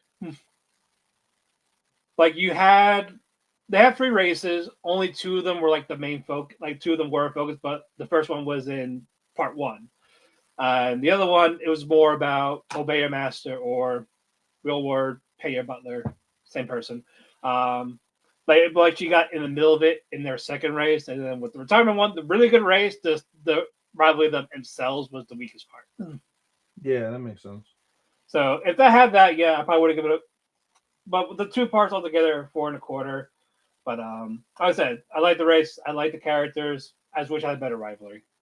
I'd watch a only horse thing racing I can anime if it was actual real horses, and then the rivalry was amongst the jockeys. That's what I would love to see. I'm sure you'll get it somewhere, but again, it's a popular phone game. It actually raised a lot of money. PETA hates it. Oh, I know. Fuck Yeah, them. they raised like almost $1 million for retired horses. Which is The nice. community itself. Yeah, which is nice. I was like, that's awesome. Like, why would you hate that, PETA? Fuck you. If you were there, you would euthanize the horses who just existed. Peter probably hates Beastars too. Oh, probably. I'm gonna check the history. No, they're gonna hate that. They're gonna hate that cockfight in anime when it comes out in spring. Oh God. I can't wait for that one. Cockfighting anime. No, it's a literal rooster that fights. Do I have that on my list? It fights other monsters like that. It's like, it's fucking awesome. Do I have that on my list? I hope so. I hope you do. I kind of hope I do too. And this little girl goes to the chicken like, hey, you want some fried chicken? Maybe What's the name of it? Hold on. If it's not on my list, I'm putting it on there right now. You sold me on cockfighting. Let's go. Let me find it. Rooster Fighter. Rooster Fighter. Set to planning. KG, the neighborhood cock of the walk, is more than just an ordinary rooster. Yep. Humanity's greatest defender. His opponents may be 10 stories tall, but nothing's bigger than his stout heart and his fearsome battle cry. Yep. Added. Let's go. I'm so excited. I was like, I'm excited. Let's go. I'm ready. Let's fucking go. And it's the same person that it makes the same offer of B-Star. So Oh, bro. Well, as long as the cock isn't fucking anything. I'm sure it'll fuck something. This little Tweety bird is so fucking cute. Oh, Pyoko, yeah. She is so cute. Morio looks like a child pervert. Casey, I'm excited for cockfighting. Elizabeth looks kind of cool. Yeah. All right. I feel like is this the evolution of Philo? Maybe. It might be the evolution of level Philo. 100 Philo. Level 100 Philo. There. Philo 100. All righty. We got 8 more. Let's go. Oh, this is a fun show, isn't it? I'm so glad to be back. It is. It is a fun show. All right. Let's start with first penultimate. One Punch Man. This wasn't as bad as what the internet said. Like there were a couple spots of shit animation, and then the censorship of Zombie Man in this episode was really. I didn't like the censorship of Zombie Man. There is some animation, but the fact that it's so inconsistent, it's just for sure. Forget about it. It makes you forget about it. I've very much tuned out this season. I really have. I just want it over. Like, yeah, it's a 2. I'm giving it a 2. A 2. A 2. It wasn't. It's not a 2. I'm sorry. It is for me. It's not a 2. For me, I have it as a flat 3. I can't even give it that because some of the fights, like some of the fights, are still good. This week's episode was like the funniest episode I think of the season. This is the funnier one because Pretty Prisoner is funny. He's fucking great. Like he needs to help them every month. Like we want to kill you. We don't like you. My honeys. It's like, but like, all the times we worked out together. We built up a sweat. We shared a bed. Like, yeah, there's shit. Bro, it was funny. This episode was funny. Literally, honest to God, dude. Zombie Man, Pero, and even Child Emperor. Child Emperor is not that bad. Like his fight was pretty good. His fight was probably the better one in the whole show. Yeah, Flash was solid. Like there's redeeming parts of the show for. I wouldn't give it below. I don't know. I can't say that. Maybe it'll fuck up the last episode. The fact that we didn't get the same time fight yet, so let's see. That's the kicker, bro. Like, I care far more about Saitama and Genos and King than I care about all the other guys. And there's no emphasis on that group. They're like, we're going in. Okay. He's like, oh, we only see a couple of you. And it's like, all right, we got the kid. There's another one. I'm going back in. What about us? Fuck you. Well, why are we here? Because we feel bad for you. You got to partake in a high-ranking mission, and you'll get some credit somewhere. So, but you won't get promoted. No, you won't. You're getting paid in exposure. In essence. So I was like, well, fuck all of you. Yeah. Yes. I do want to say this Saitama fight, but I can't get excited. Is he gonna fight in the finale? He fucking better. I think they're gonna focus on fucking what's his face, Zombie Man against Atomic Fuck. Like, I'll be surprised if we get more. And they're gonna focus on Samurai Man defeating Black Sperm. That's a fucking name. Yeah, that was no, actually no. They're gonna do their fight. Saitama's gonna go. He's gonna see the big thing, punch it, over. Watch. And it's like, okay. And what about fucking what's his face? Garo and the fucking the dorky kid. Well, I think that's the kid that we're talking about. Yeah, that's who Child Emperor is gonna face or gonna try and get. Yeah, and Garo, if we see him, I don't know. Garo was badass when we saw him a few episodes ago. Yeah, like I even said, like the person that animated that little bit, he even said, I tried. Everyone else didn't. I'm sorry. Damn. Like he was fine. Just there's redeeming parts to the anime. It's not the worst animation. I can't say it's okay or it's fair to give it a 6. I'm just it's bad. It's disappointing. It's heartbreaking. So it's like it is disappointing, but it's not more to me. One Punch Man is not more disappointing than Disney Wonderland, and the animation is not as bad as One Dance's CGI. So I have it higher because of those two things. Good for you. Matt, new award for the season. Worst animation of the season. For the year, sorry. Worst animation? Of the year. We didn't get some worse. We only have disappointments. We need some worse. Well, we do worse for the annual. Worst what? Worst anime. Worst anime, but like other parts, like worst animation. Like worst I guess you can do worst. It's usually like we usually don't get much with like it's awful. That's the issue. Like that's why. Everything is satisfactory or up for the majority of things. Yeah, like we know it's bad, but it's just we make a disappointing thing, but we don't get enough to like justify a whole year. Yeah. All right. Fine. Anyway, that was One Punch Man. Anyway, moving on. 2-year eternity. I thought this was a slower episode. Yeah, Fushi's still having his midlife crisis. Bro, he's way past midlife at this stage, I think. He's basically losing it. He really is crashing out. Yeah, crashing out, stalking this the cult as a bird. They see him like, hey, you can go to school, right? We miss you. Yeah, we miss you. Come get babies. I'm sorry, that was the stupidest part of the season, putting Fushi in school. Yeah. Pointless. Yeah, they did, but you know what? I get it for like the Mizuha, but just like the fact that we're not there much, it's hard to care. It's stupid. Like he crashed out and then he had a heart attack, and he's never been to school.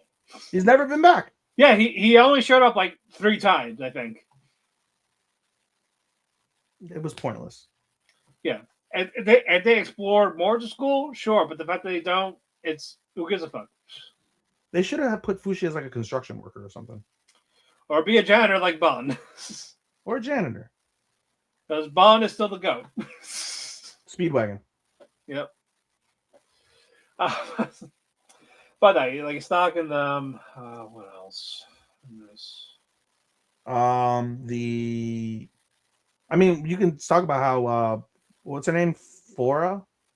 The girl with the F. The girl what? The girl that starts with an F. Fora? Funa? Funa.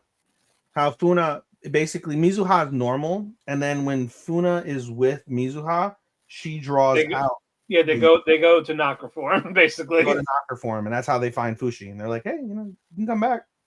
Or we could turn it, fine, then get out of here, or we'll turn you into curry. And there's like, oh yeah, that's fighting words. Let's go. That's not what Coxzilla over here thinks.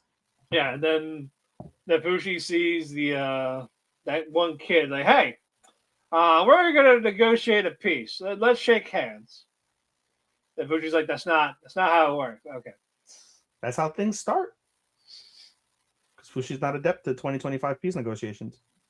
Yep. So Fushi is like Trump right now. He just wants to fucking go after. Wants to kill the knockers. He wants to kill the knockers. He's like Trump. Even though it's like, hey, look, they're helping out these suicidal people. They just want to live. And it's like, not bullshit. I mean, I agree with Fushi's point of view. Well, yeah, I get it, trust issues, but the fact that you have that cult with the knockers, this is like, all right, no, you can't have one or the other. You can't try to knock me up and have us. The knocker, you know what I think? The knockers, if they didn't have like the evil cult behind them, the knockers wouldn't be bad. You could co-function. Yeah. You could co-function with knockers. Yeah, and then, the man in black could, explain it properly. He's he's mysterious for no reason sometimes. Yeah, we don't know what his deal is, and he's like, oh, I can't kill. Guess what? He kills one of them. Yeah, he kills Funa, and then one thing that pissed me off is like, okay, Funa's dead. Funa should be dead. But no, she's revived the next day. Yeah, Fushi is disguised as her. Oh, is Fushi disguised as her? Yeah, that's Fushi. That's right. The yellow eyes. Yeah. The yellow eyes. Yep. Yeah, because it's done that in a while. But yeah, no, I like to talk with it. Like how do you think they feel? Like you can't with knockers invading their bodies. Like, all right, well, what about you?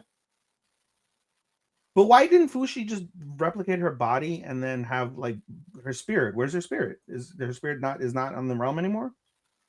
I don't know. They don't know. They don't know what happened. Maybe we'll get that answer this week. Because you would think, just like her spirit's around. Good for you. Well, you're here, so you give a shit. Welcome. What the? Somebody wrote that? Yeah.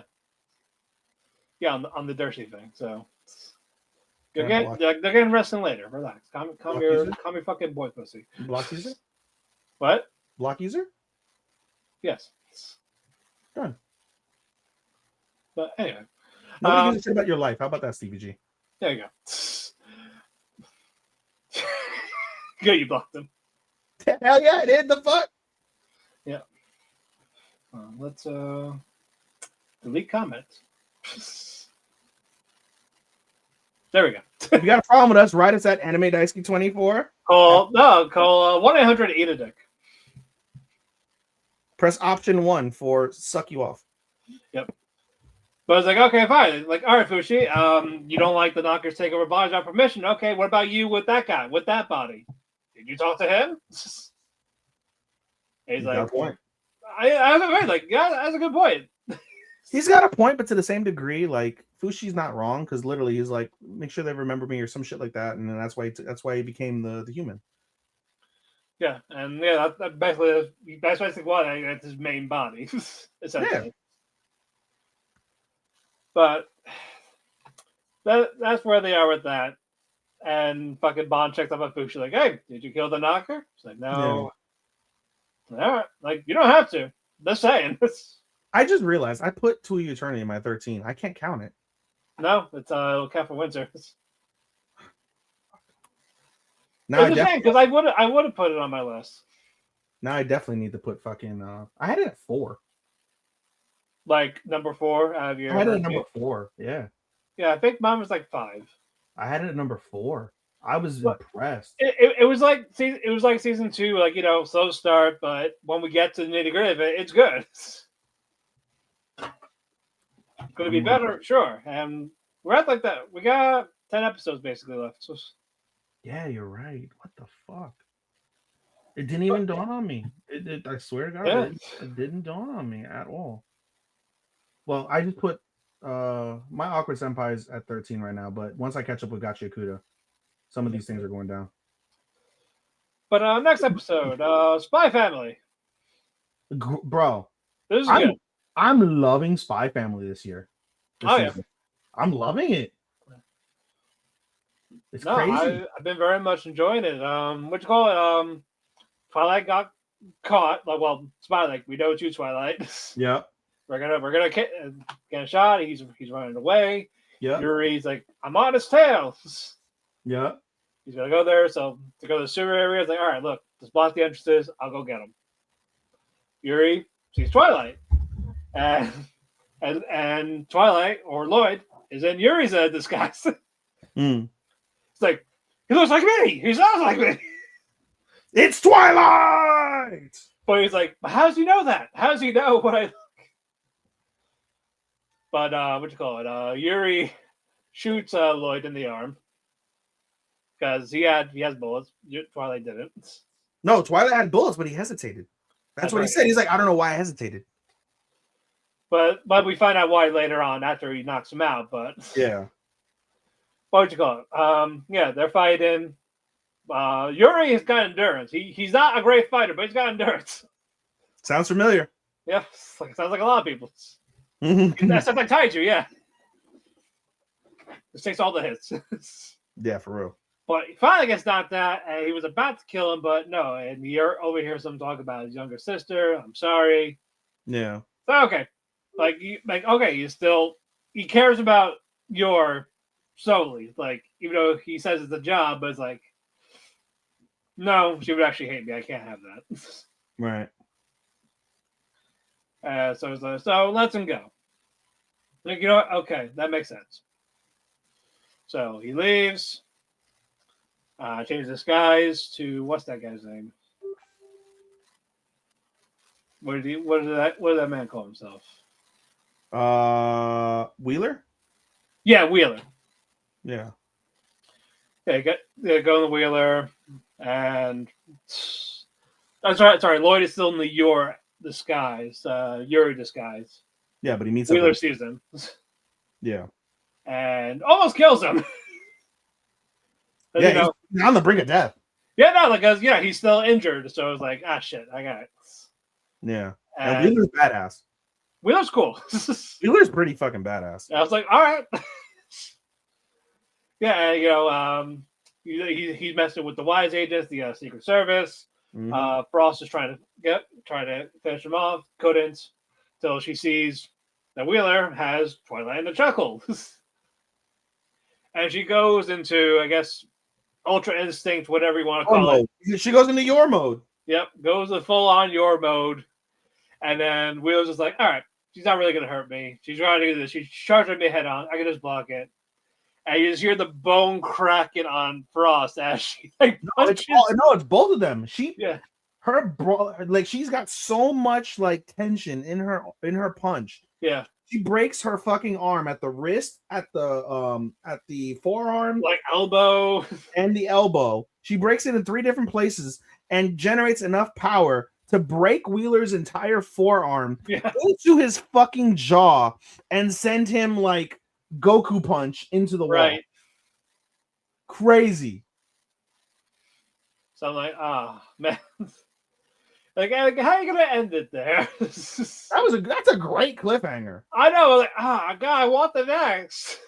That's a great cliffhanger. No, it is. So I'm like, Bro, I feel like what's her face? What's her name? We just said it. Frost is like grown up Anya with her delusions. A little bit. Her delusions of Twilight are like the same like Anya's delusions about fucking Damien. The exact same. Yeah, around there. All right, next up, I think our last penultimate, Tales of Wedding Rings. It's not the worst. No, compared to the shit I've seen, yeah. This. Listen, by default, it's in my mentions right now. Mine too. Oh, man, heart attack. It gets the job done, and they fucked. They finally fucked, and they fuck a lot. If that didn't happen, this would not be out there. I feel like every time they have sex, Matt adds a quarter star. I'm just like, I can't make the declared birth rate joke title anymore. Fuck! No, they're gonna. I cannot! Oh yeah, Chris spoiled wedding rings. That's right. That was Yeah. he spoiled wedding. I'm like, really? Yeah, that makes sense. Yeah, fuck that guy. Hey, Sato must have black sperm. Yep. No, basically the wives are fighting the Abyss King's counterparts. Sato is trying to fight the Abyss King. He thinks he's got him. Marmar, goes there, like, goes distracted the Abyss King. Good, get him now, slice him. Slices him. Keep in mind though, like when he comes in, when Mars comes in, the girls go like they find themselves and they start getting positive results against the shadows, and then that galvanizes Sato like internally and was like, what you call it? The only one that really didn't lose was Hime. So you're like, all right, I guess Hime's just having full blown conversation with the other one. Yeah, well, the other one's just like the Hydra one. Just hey, I'm a bigger water dragon, so you lost. Yeah, Grenard my golem, not that your golem. Yeah, Grenard finds her fucking fire and fucking fights like, back. Hey, I don't need your sword technique. I can beat you. Sylphie fucking puts her bitch in a tornado. Yeah, it's like, oh well, this is a good thing about Yeah, books are fun, but I got to explore everything to make me get more power. So I may have books, but I'm not out of options. Exactly. So they beat them pretty easily. No. They didn't beat them. What happened is when Sato. I didn't mean beat them. They handled pretty easily against them. Like they were fighting back. They were on the offense, and then when Sato slashes the Abyss King, the shadows, except for Hime's shadow, all the other shadows disappear, and then the girls return back to the realm, the normal. They went to the shadow realm. They did go to the shadow realm. Yeah, and then we see like the human part of the Abyss King. And we find out the Abyss King is the original Ring King. Yeah, because he fought the Abyss King, and he got sealed with him. So the darkness was in there. And they're like, "Well, I don't have my girls. Want to fuck?" Except for one. Yeah, only one of them went with him. Yeah, which is Hime's counterpart. Yep. There's like, I said I wouldn't leave him alone as a wife, so that's what I did. She's a real one, bro. No, she was. No, good for her. She's now become a candidate of waifu of the season. Just on that. Yeah. So, all right, well, now that you're here with me, it's time for you to get consumed by the darkness. Yes. It's going to happen right now. Yes. So, while that's going on, we go back. The wives see reinforcements from elves, beasts, basically everyone. Everyone showed up. Yep. Endgame is here. Yep. And Abalester tells them, like, hey, look, Sato's trapped. Just like what happened last time. But we have a plan to, get him out of it. But it's a gamble. And they're like, oh, yeah, no, we'll get him. We'll save him. They'll fuck him. Tell these guys, you gotta fuck them all at the end. The rest of them. Bro, the amount of light that's gonna come from that fucking orgy. It's gonna be brighter than a lighthouse. It's gonna be brighter than the sun. Exactly. The sun is gonna be out at like 1 a.m. Why is the sun out? Exactly. Alrighty, let's get to our actual finales. Let's start Isekai Quartet.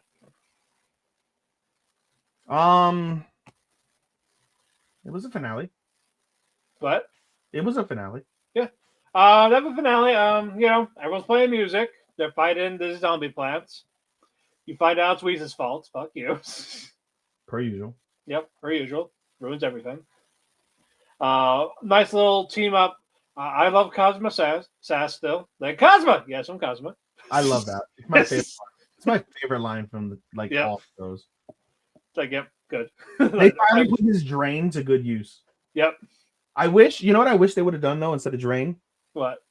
Steal the core. Steal. Yeah. They could have. I wish they'd done that, but no. And then, Shadow still being the cool edge lord. Like, hey, my harms are dumb. He did change it. He's like, instead of saying I, We Yeah. are atomic. Yeah, it was like my harem's done, and I just like I know the feeling. I know the feeling. So no surprise, class 2-1. Yep. They get the prize. It's the big red button. Yep. Get to push it. I actually get sad. It's like I don't want you guys. Like I'm actually gonna miss you guys. Yeah, they say their final goodbyes and their well wishes, and Like we'll see each other again. Look, Tom was like, Subaru. no, we won't. Well, we can never say never. Yeah. It's like, look, Subaru, you never push the button. You should. Okay. He pushes it. Nothing happens. Aqua steals the button, and everyone's like, "No, don't let the ditzy Yeah. Connor's like, "You dumb bitch." And Aqua's like, "Why can't I push the button? It doesn't work. I might as well push the button." And Tiger's like, "Yeah, but you'll make it worse. You'll break it worse." Everyone, So they're like, "Well, I guess we're here a little longer." So I was like, "Yeah, it's not so bad." Yeah, I'm just laughing. I just want to hear Debbie go, "Of course, I was just planning the whole time." No, he did it himself. He's like, "So that's what's going on." Yeah, he did it himself at the end. He's like, "I see what's happening." Yeah, so basically, it's not gonna happen until they graduate school. It's funny. It's still funny. I gave it flat 3. I gave 3.25. This was the least enjoyable season for me of the 3. It was more of I didn't care about the Sid stuff or the Eminent stuff. Sorry. That led to a lot of led to nothing, right? Like that led to nothing. The button led to nothing at the end. I was kind of disappointed. The best addition was Garfield. Yeah. Like he fit in perfectly. I was sad Cautious Hero left. Yeah, me too. And Modi also, no one gave a shit. That went nowhere. He just called people pig and the guy's ass kicked. That was the worst episode of the season. Yeah, like, you know what? This is why no one likes you. The worst. Next up, Ranma, poor Akane. Yeah, poor Akane. Yep. Turn to a duck. Yeah, Ranma sees this, figuring Akane turn to a duck, so grabs the duck, goes back to the house, trying to pour water on it, and then you see the father like, "What'd you do?" Like, I don't know what happened. She did some duck. Like, oh, well, I guess you're getting married now. Like, what? Like, it's the only way. It's the only way. This is the way. This is the way. Oh, did you see the trailer yet for Mandalorian Grogu? No. Hey, they showed it at the Zootopia. They showed the Mandalorian trailer. Oh, nice. But pretty cool. I'll be watching that. But okay, moving on. As the ceremony is about to happen, then you see Akane behind him, like, "What are you guys doing?" It's like, "So that's not you." But the sisters loved it. Like, "This is a great wedding. You just had to be there." 3,000 yen for 5 pictures. Yeah. I'll take it. Thank you for your business. Look, she got it. I respect the hustle. Hustle their own family. Make the money when you can. Hey guys, do you want to see Ranma fuck a duck? Yes. It's going quack quack. Shucky ducky quack quack. Yep. Hey Stevie G, there's your wrestling sucker. But Akane and Ranma, they talk like they feel bad for what you call it, Moose. Like Moose want shampoo. So I was like, all right, so how about you just challenge Moose to a fight? Because apparently, according to Shampoo, that'll be the only way he would go with him is if Moose beats Ranma. And Ranma doesn't want to take a dive. So you want to be free for Shampoo? Like, kinda. Well, then take a dive. Fine, whatever. I love Moose. Like, I don't need pride. Yeah. I just want to win. Yeah, then fucking Shampoo's just like, they're planning something. I'm gonna ruin it. Hey, Moose, here's this item. Oh, thank you. And just hits him in the head. like egg bombs. Oh no, duck water. Like it's not real duck water. It's regular water. Yep. So now he's girl Ranma. Yeah. Basically, yeah. Now the cat's in the bag, that they're gonna help him. Like, oh, good. Oh, so you guys are gonna try to take a dive? Well, I'm not gonna fight with honor then. Yeah, for real. But He's like, you feel good beating a girl? He's like, I yes, don't care. I want to win. I want shampoo. yeah. Shampoo eventually warms up to him, not because of him being needy, just the fact that he keeps trying to fight back. Like, I'm not giving up. Like, even though I'm basically getting my ass kicked. Yeah. And then Shampoo's like, all right, like he's done now. Like, maybe he's not bad. But then, sweet ending. Ranma they're kind of getting along at the end. Telling, the people to fuck off, like the kendo guy, whatever his name is. Oh, yeah. They both team kick him as like their end the season. final still.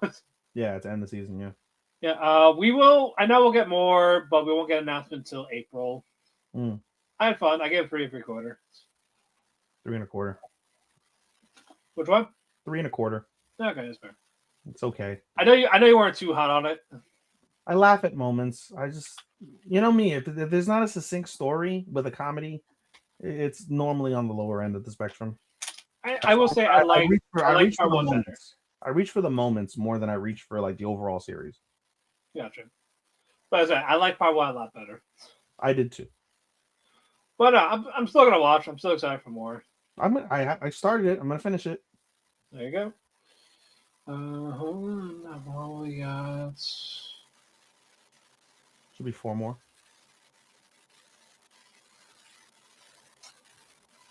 What are the other 2? Yeah, I see. I only see Mask in our main event.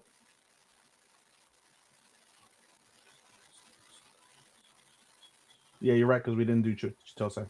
Yeah. We didn't watch this week, guys. All right, so now our finale for Matt asks for one final thing. Penultimate. Yay. Man, fuck Julius. Bro. The cursing was on another level in the finale, too. Yeah, apparently, she emailed. Yeah, apparently she emailed the people like, hey, can I just do this? Really? Yeah. Oh, shit. Like, look, this calls for it. Can I just say this one F-bomb? Like, please. It was well placed. Yep. Well that was the right spot. If you're gonna do it. Yeah, what you call it? Scarlet Julius are fighting. Tara hates that they're still polite, flirting while fighting. Like, all right, I'm gonna take your grace. Fuck this. I'm gonna take it right now. Yep, take your powers. And turns out Julius had one of his own. Like, why did you tell me? No one knew. Shit. But I was like, well, how good is yours? It's OP. If I'm protecting the one I love, nobody can beat me. Period. Like, well, it's a shame I don't love you. It's like, and just like, well, the feeling's the same. Yeah. I was like, oh, good, I win. I like winning. And then Scarlet confirmed this. Like, so if I really did, you would stop her like easily. All right. So Scarlet kisses Julius. Bro, she turned into a woman for the first time. Yep. And that got ruined later on. We'll get to this. Yes, that did. It got so ruined. But no, Julius, badass, beats her easily. Yep. She's mad. Like, I like winning. By the way, they gave her such a bitch ass response. Like, I was bullied as a kid, so now I want to kill everything. Yeah. Like, they turned her into a fucking they turned her into the equivalent of a school shooter without the school and without the gun, just a fucking scythe. Then the goddess showed herself like, all right. Like, all right, like, if we're gonna do this again, you can't get her. Just finish them off. Yeah. And then Drew's like, I don't have a lot left. And then Scar's like, no. I'm going to punch her. I'm going to fucking punch her. She ruined my life. I want satisfaction. So Julius is like, all right, well, I'm going to give you all my powers. Cool. Punch away. You partially your heart's content. Yeah. Giant uppercut.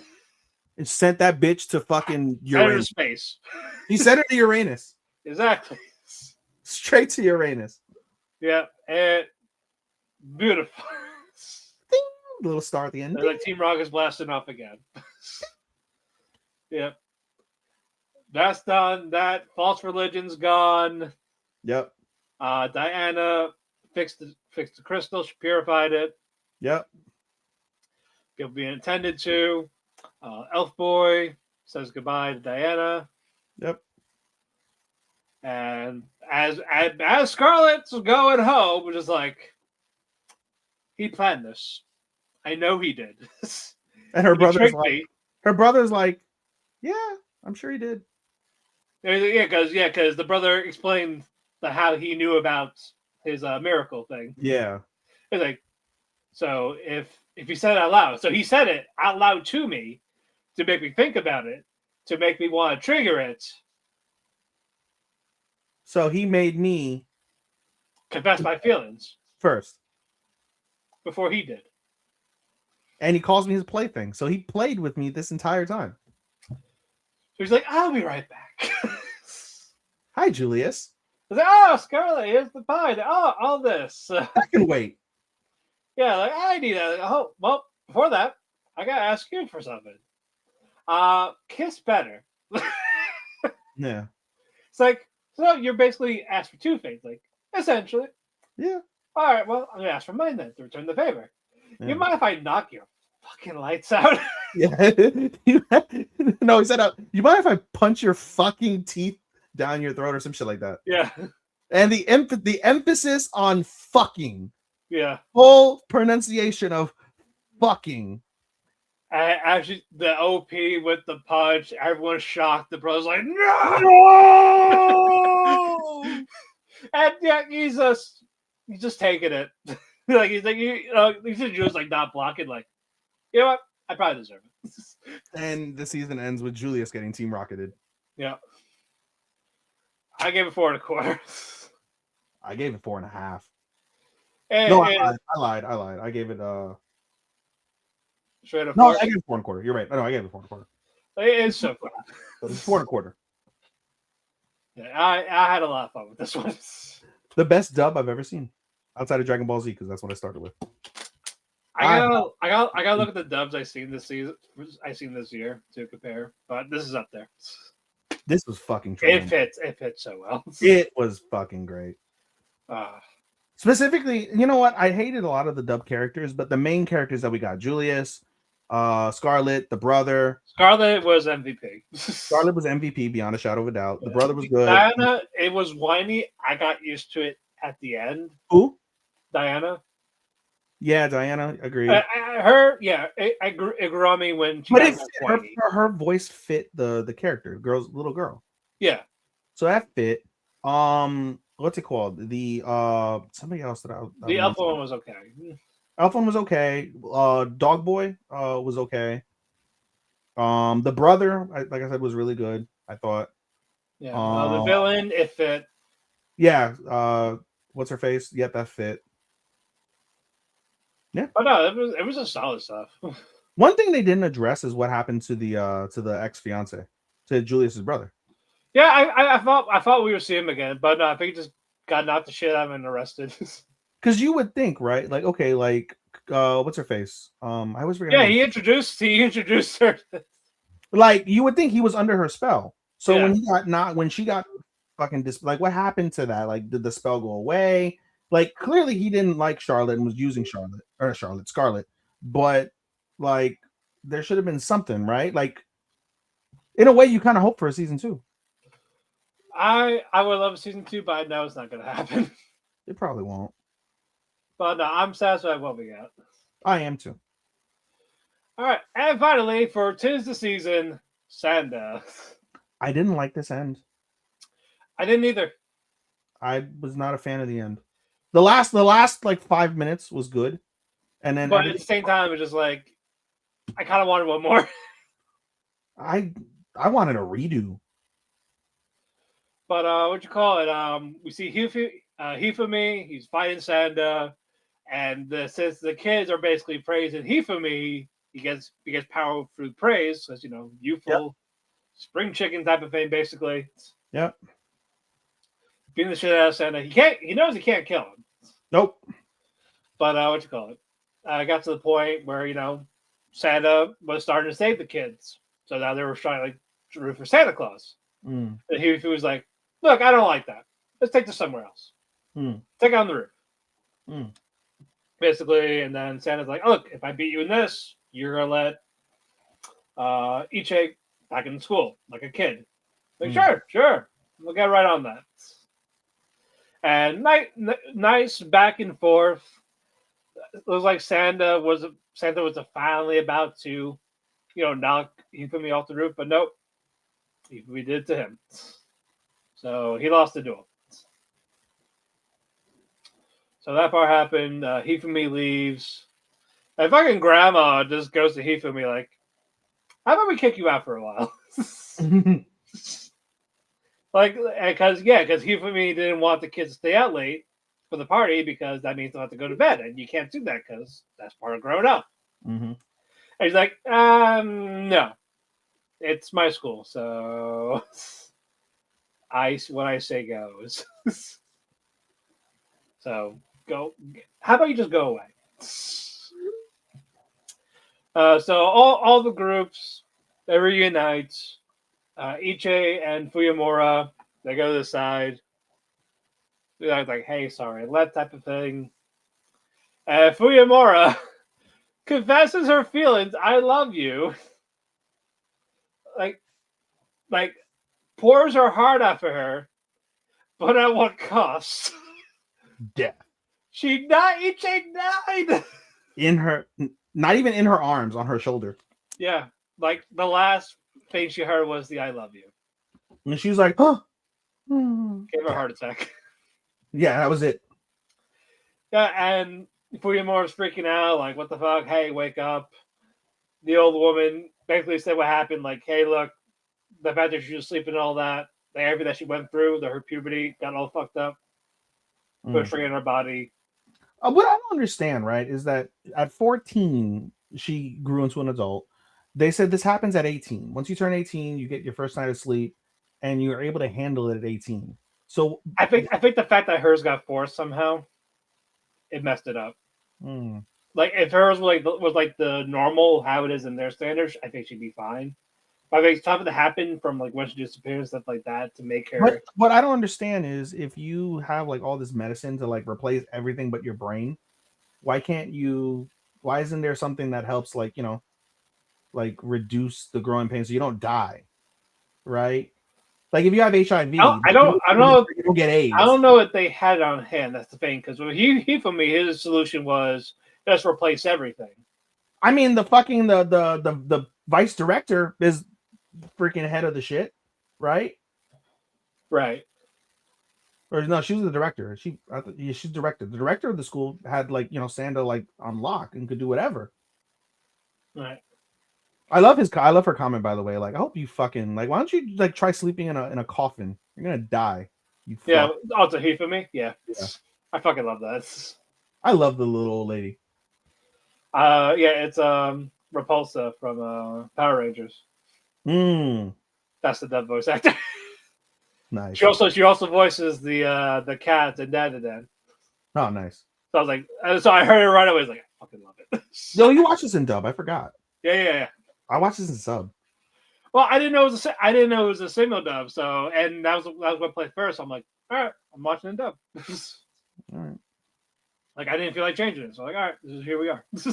Yeah. So yeah, we had the funeral service. Sanda trying to check him with Fuyamura. Wants nothing to do with him. Yep. It got to the point like I don't want to talk to Santa Claus. Fuck Santa Claus. And I don't want to. I certainly have nothing to say to Sanda. Like this is why this happened. If I didn't mention Santa Claus, none of this would have happened. Listen, bitch, you asked me to bring back Ono. I did. That's all you asked. Yeah. Yeah. No one knew this was gonna happen. Right. Like I can't control that, unfortunately. Yep. I didn't put her to sleep. No, you did. Yeah. Don't be a lesbian. Stop trying to fucking what's it called? Stop trying to tunnel wash. Yeah, there we go. That's what I was looking for. That's what I was looking for. No scissor me timbers for you. Scissor me timbers. So yeah, basically Santa thought like, look, it's probably because we were in the whole class together, not by ourselves. So basically wait till like 4 a.m. In school. They're gonna talk to like, hey, like one-on-one type of thing. Like, fine, you don't have to talk to me as Santa Claus. Just talk to me as me. And like if we more just basically just cutting their hair type of thing, Yep.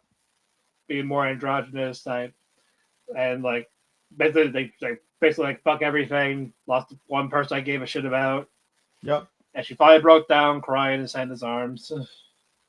And that's how the season ends. Yeah, we have no season 2 yet. I feel like we will, but it's gonna be a while. Yeah, I get a 4.25 as well. I did as well. It's still great, just the week finale.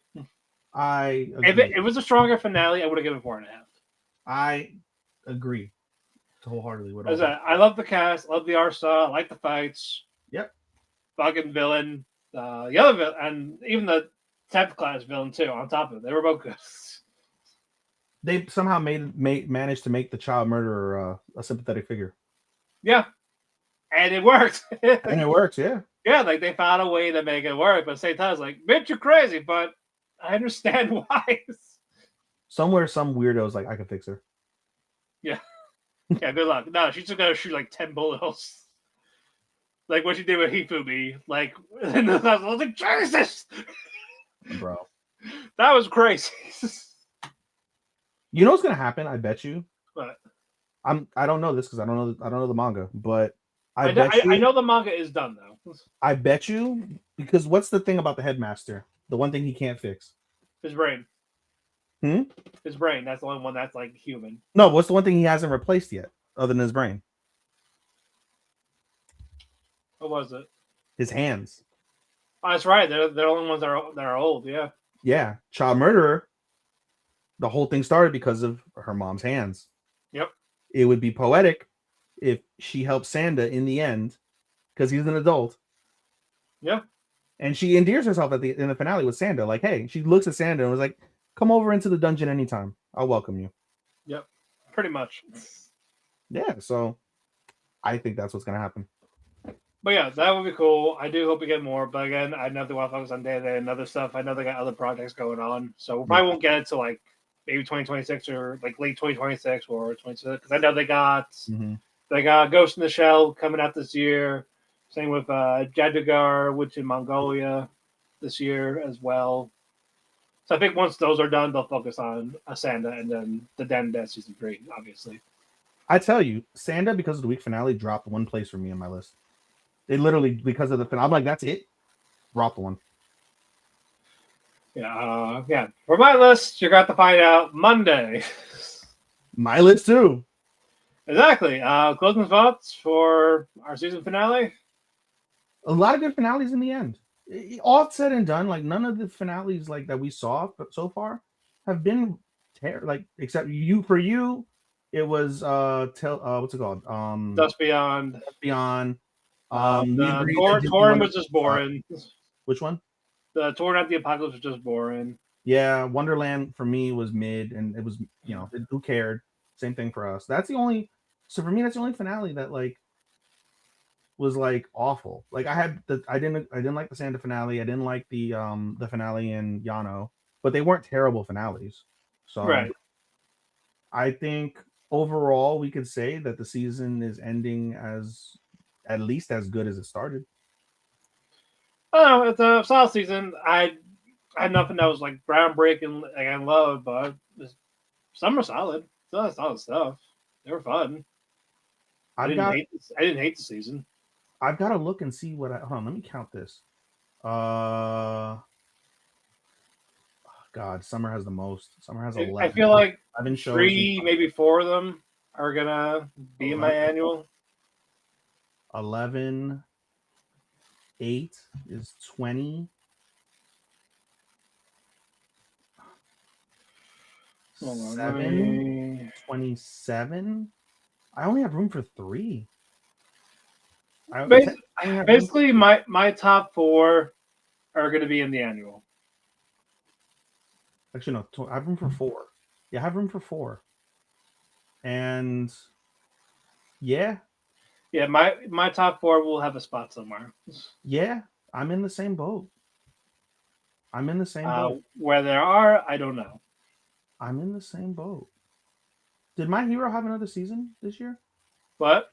Did My Hero have a season this year besides the Vigilantes? We had the final season and then the Vigilantes. Okay, so it's its own thing because I know Stone was in 2 separate things, so that Stone counts. Yeah. So we're basically counting if Stone is it, it's basically parts 1 and 2. Yeah, no, it's combined. Yeah, for sure. Yeah. So any split core, they're obviously going to be combined for us, so that'll save a slot. Yeah, this is gonna be interesting. Oh yeah, it's gonna be fun trying to figure out how to rank them. I feel bad for my 5. I like my 5. I really like my 5, and it's good. Might be left out. I guess it just depends on what we rank the other ones in comparison. Yeah. But with that, cafe's closed.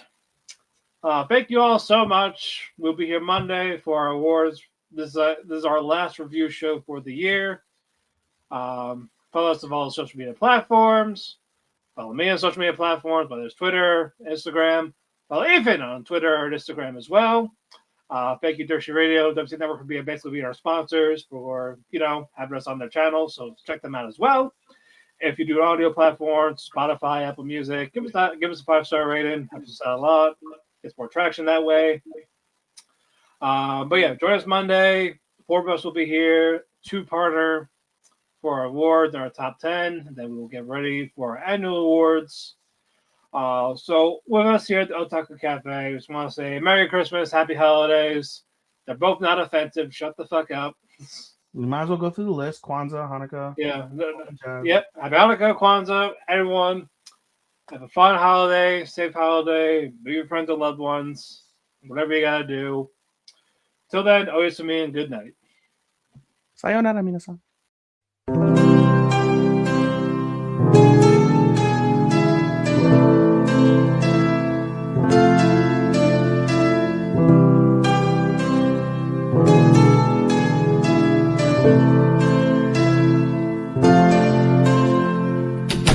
The sun goes to sleep, I find myself in a heap because it hurts so much to be away from you. It makes my day when I get a text from you, but still I say goodbye again. Let's hope this isn't the last time that I see your face, but hey, it's fine. I know everybody needs a little space. There's no one to blame. Goodbye again. Let's hope this isn't the last time that I hear your voice, but it's your choice. I can't keep you here forever. Just promise me that you'll come